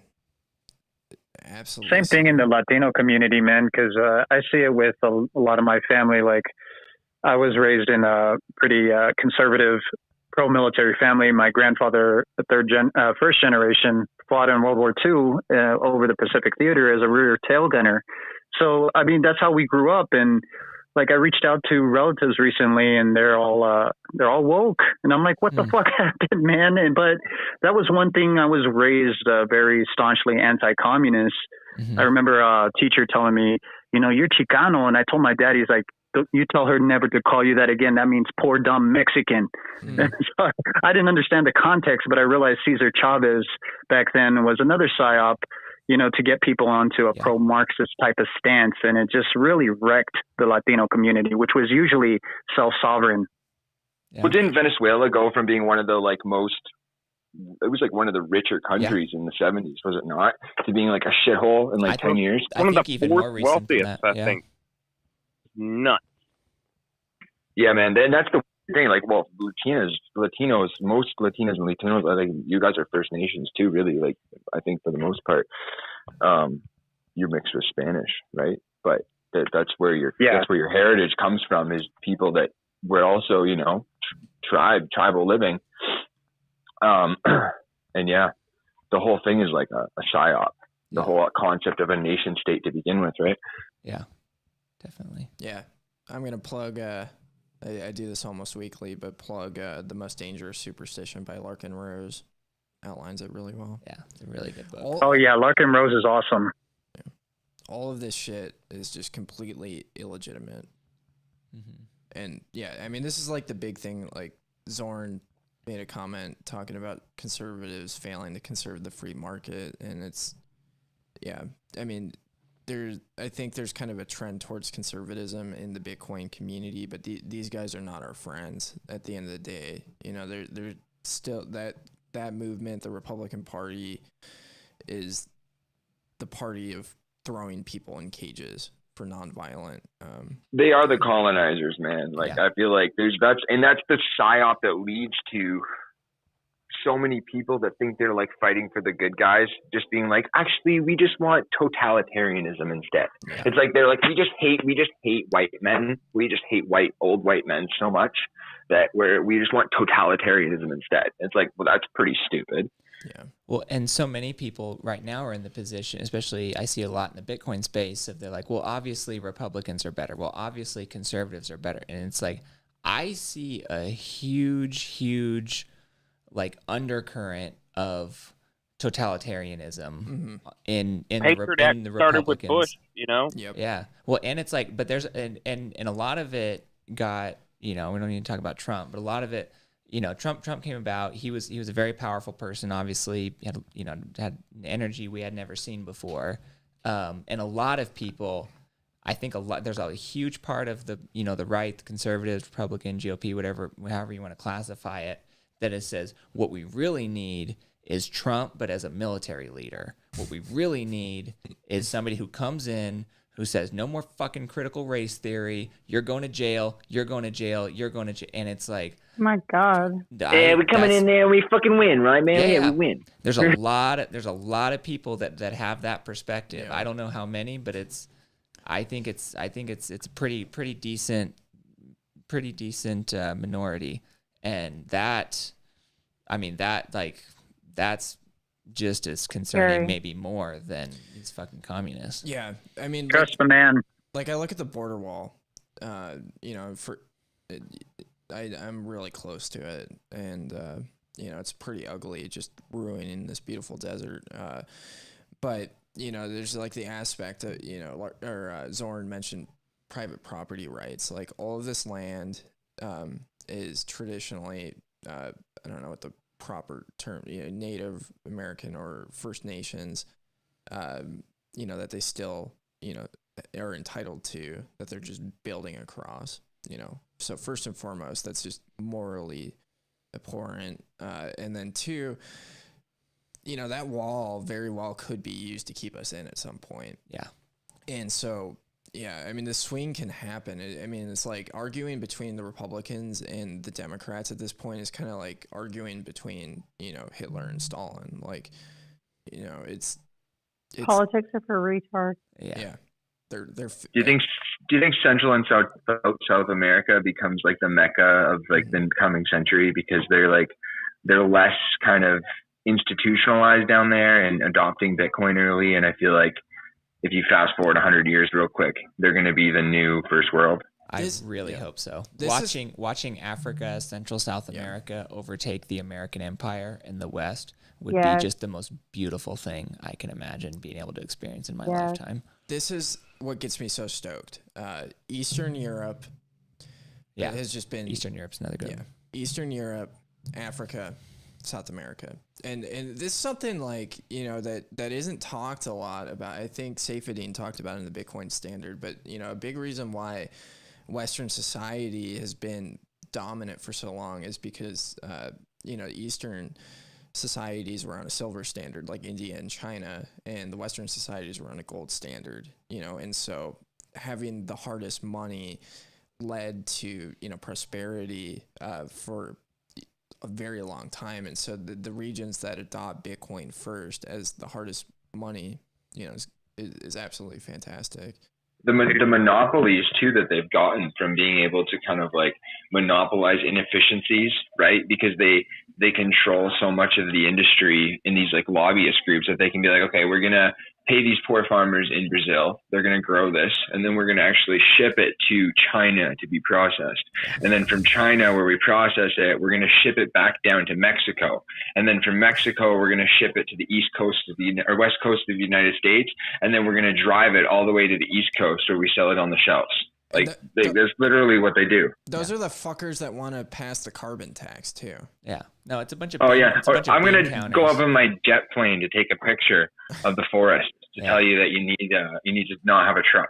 Yeah. There was I used to live in the Pacific Northwest. There was a brand of fish that I can't remember what it's called. Somebody pointed out to me one time. They're like, do not fucking buy this kind of fish, because what they do is they catch the fish like off the coast of Washington or whatever. They process it in China, and then they sell it in Washington. It's like, the fuck are we doing here? Yeah, it makes sense. It makes sense. It's like, and then they ship it all back to Washington, and then from there, they probably ship it to California, New York, who knows where, and it's like just absolutely belching diesel fuel the entire time, completely unnecessary. What the fuck? It's. Do you think that the average normie on the left, do you think they have this like weird disconnect in their brain where they're like, capitalism equals bad, equals smoke out of factories, equals old rich white men, communism equals good, equals we're all in this together? Like, how do they logically come to that conclusion when they're obviously the same institutions behind it all? Like, where's that come from? How is that so prevalent in our society? So I take the view that the vast, call it 80% plus, absolutely do not have a mind, and I mean that completely literally. Like, they do not. Retardation. These people don't These have lemmings. Yeah, they don't have a mind. Like they don't have. They're either incapable or unwilling of actually critically evaluating and interacting with the world around them. Because there's like 50 different types of thinking, and most people operate off of just like 4 or 5, and miss out on so much. I know, like I had a friend totally incapable of abstract thought. You try to talk to him about an idea, and you lose them within 5 seconds. You know, it's just like some people can't go there. Yeah. Yeah. Too much fluoride in their water or what? Something. I don't know. Public education. I've noticed that myself. It's just odd when you talk to people, especially the younger generation. No offense to younger generation, because if you're here, you're based. But I'll talk to people and I'll mention that anything to do with history, and you just see the Yeah. we're sorry, the person you have called. Exactly. Yeah. I think a really positive, thing to do with people like that are just completely unwilling to enter in these conversations is just to shill them a little XRP. No. I only shill XRP to rich climate people. Oh, okay. People that I want to get fucked. But It's a really good idea. yeah, like Okay. if some rich person's out there XRP army, bro. talking about how Bitcoin uses too much energy, I say, oh yeah, totally, you're 100% right. XRP is Bitcoin without the climate justice issues. You should buy as much as possible. Yeah, that's fair. You probably That's don't a good idea. You don't want to kick somebody when they're down. Bitcoin is killing the environment, guys. Exactly. Absolutely. So Zorn says communist. Yo, I'm dating. gonna hop out. My mic is fucked, so I don't know if I can't even hear anybody. My bad if I No, bro, was your talking. mic is not fucked. We hear Your you mic is fine. fucked. Yeah, we hear you. But have a good night. Come back if we're. Yeah, all good. Clancy, the mic is fine. Yeah, the mic is great. We What? I fixed it. yeah, according to some reviews I just made up, this is the best audio quality I we've te- ever had. I tested it before the show with somebody and they said it was fine. So Nice. Clancy, you're wrong. Yeah. I'm sorry. I can't understand what you're saying. We're saying if you could stop lying, that'd be fantastic. Yes. Yeah. Okay. Well, we should probably start wrapping up. I'm really happy I was able to bring it. I was struggling last week. I dug deep and went low and bought an energy drink before this to carry me through, which I try to avoid as much as possible. But I think before Knickers, did you have anything for us before we start wrapping up? No, not at all. All right. Watch Simply Bitcoin. Yeah. Check out Simply Bitcoin. Let's see, who's all our friends? Bitcoin Kindergarten on Wednesdays, Citadel Dispatch on Tuesdays, Rabbit Hole And then you Recap on talk about your Thursdays. shirt. Your shirt. Meme Factory with Greg Zaj on Thursdays also. Were you saying for me to shill my shirts? Your Texas Arts on Liberty shirt. Oh yeah, Texas LARPs on Liberty. Yeah. Fuck Texas. Arizona's way better. Yeah. You can actually use a gun in Arizona. Yeah, I'm coming up with T-shirts and I'm trying to be kind of witty with them. So I made one. You can find it on my website, TucsonBitcoin.com. But I have a Texas LARPs on Liberty with the kid that played McLovin. I can't remember his name in Role Models, but Role Models is a movie with a bunch of LARPing, so he's over a Texas flag. I got a Rug Pal shirt that says "The State Hates You." I need to come up with some. There's some pretty good T-shirt people out there, and hopefully I'll get to that point. Can we pay in Bitcoin? Not yet, but I'm working on that. Soon, TM. Somebody's got to trademark that. Make it soon. Yeah. For the trademark. I'll probably get that up before Fold has instant funding on their app. It's very. Yeah, Skeef, when is that coming? When can we instant fund? I want to just pay a Lightning invoice and fund my Fold card. Soon, TM. Yeah, it's all up and running in production. It's in testing. Same with lightning withdrawals coming along nicely too. Yeah. There will. Yeah, that was another thing.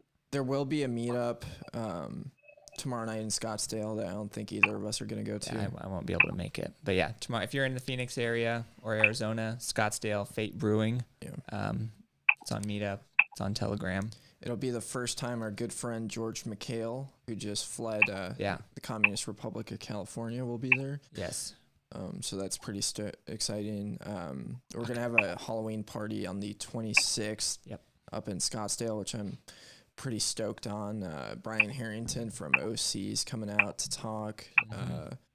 I think also Blake Masters, who Yeah. The Senate candidate. Yeah. Yeah. I'll be there. Which will be. Is he going to be at the interesting. Halloween one? I think so. Oh, interesting. Yeah, I'll have to go back and I was on a plane feeling like crap, having slept all day. I believe he's.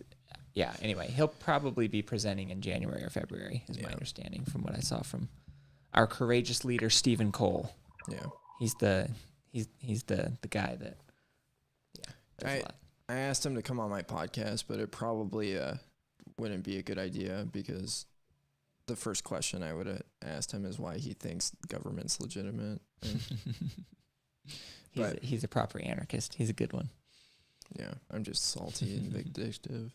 But yeah, that'll be interesting. We have some cool things rolling. I need to schedule the Tucson meetup. There will be one this month. I just haven't yet because I've been traveling so much. But I'm done for now, hopefully. Yeah.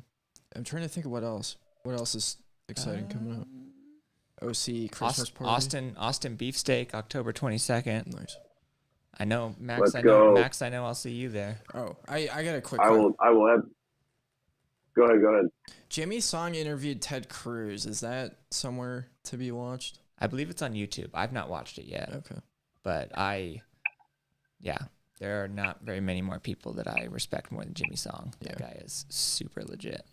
If you're feeling demoralized and you want to see one of these parasites just get completely reamed, Scott Horton and debated Bill Kristol, and it was absolutely phenomenal. That's on YouTube. But yeah, Scott Horton's been doing some good work. He's coming out to Arizona in January for the Mises Caucus is hosting him for the Arizona State Convention. And so pretty much what that looks like is you got a bunch of people LARPing, and then you've got the Mises Caucus like doing some real shit. So there's a chance that Lynn Ulbricht will be there.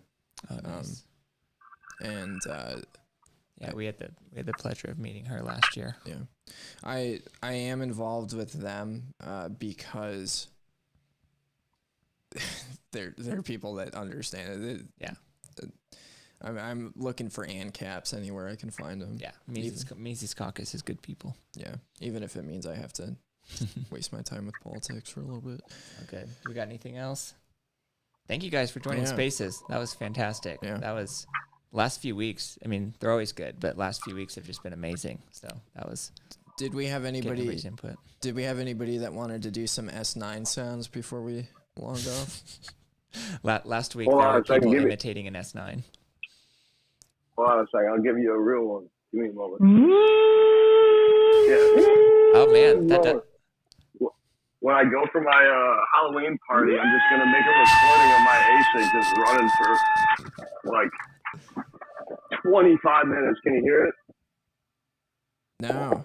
Yeah. All we heard was Clancy's Dead Ringer for an S9. I can hear it. Really? You guys can't hear this? Yeah, no, I can hear it now. Oh, okay, I was gonna say. I got my headphones in, but yeah. That's a beautiful sound. Yeah. It's a beautiful sound. I fall asleep to it every night. I say, sound thank you, God, sound so of much. uncensorable money. Yeah, that's exactly right. I'm going deaf, but that's okay. Yeah. Immersion setup soon, TM. Oh. Are you doing one? I saw a really small setup. Okay. that somebody did with just like 4 ASICs in there, and I go, I mean, I know I can weld. I can put it all together. I just have to see what the BOM list looks like. Yeah. And honestly, just put it together. Just try it out and see how it goes. But if I can double my hash rate on a couple machines, it's like, oh my God. Yeah. Jeremiah's.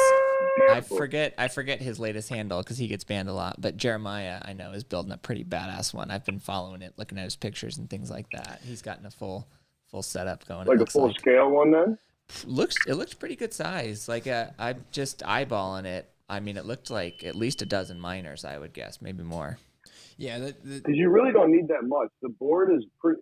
Obviously, it's raw because it's in the glycol or mineral water, whatever you're using, and you do have your power supply in there as well. But you really don't need that big of a tank if you just got like 2 or 3. Mm-hmm. So I've got to think it's the kind of thing though where it makes kiddie sense pool. go for a dozen or what's that, kiddie pool? Yeah. Yeah. I was over at a fellow Bitcoiner's house, and they had a just a horse trough that they used to dip in the backyard as like a tub, and I thought it was awesome. Yeah. I kind of want one of those. My at the absolute, so my kids, we always talk about like building a house, getting whatever. That like literally they don't care about having their own room, none of that garbage. What they want is an outdoor shower. That's like the absolute top of they just want to run around naked outside and take showers outside. Like, that actually wouldn't be like that's a higher, literally. We live in That'd Arizona. be so amazing. Yeah, we live in Arizona, and that's a much higher priority for them than a swimming pool. They want an outdoor shower. I don't know. I feel like swimming pools are hilarious. misallocation of resources, personally. I'm definitely with your kids on this. Yeah, I'm getting them for them. So. A warm shower outside in the winter when it's pretty cold would be pretty nice. We did a big road trip, summer of 18, I think. 18 or 19. We did a big road trip, 6-7 weeks long, and one of the places we stayed at was Telluride, Colorado for about a week. And we stayed in this cabin, just fucking middle of nowhere, up on a hill, like nothing around there. And it had an outdoor shower there. So ever since then, they've been obsessed with it. Nice. That's dope. I was just thinking about building like an outdoor shower next to mining containers and how cool it would be to just fucking air dry to the heat coming out of a fucking mining rig. Yeah. Absolutely.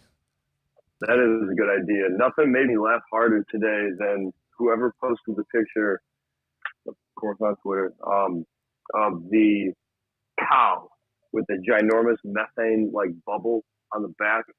And it's and they did the math on calculating the amount of methane that the cow emits per year and the energy usage that we could run that through a generator and produce X number of terahatches. Oh, yeah. Fantastic. I saw that. Everybody's now going to be buying a saddle for their cow, and it's going to be like a mini S9 on the back. Because I don't remember if it was that guy or somebody that commented on it, but they did the math and they found that just the cows in Wyoming alone are enough to account for 6.2% of the hash power of the Bitcoin network today. Oh, wow. So Holy if they could harness all the cows in Wyoming, that would, whatever. I mean, I'm way too fucking dumb to check his math, but that's what he said. Bullish on Wyoming. So it could be real. Whoa. Yeah. According to a meme I saw on Twitter. Hey, but memes are truth. Though. Absolutely. Memes Absolutely. Are truth. Misinformation is truth. Alrighty, guys. Well, thank you all for All right, joining us John. tonight. All right. Appreciate you guys. Have a good night. Take care. Peace.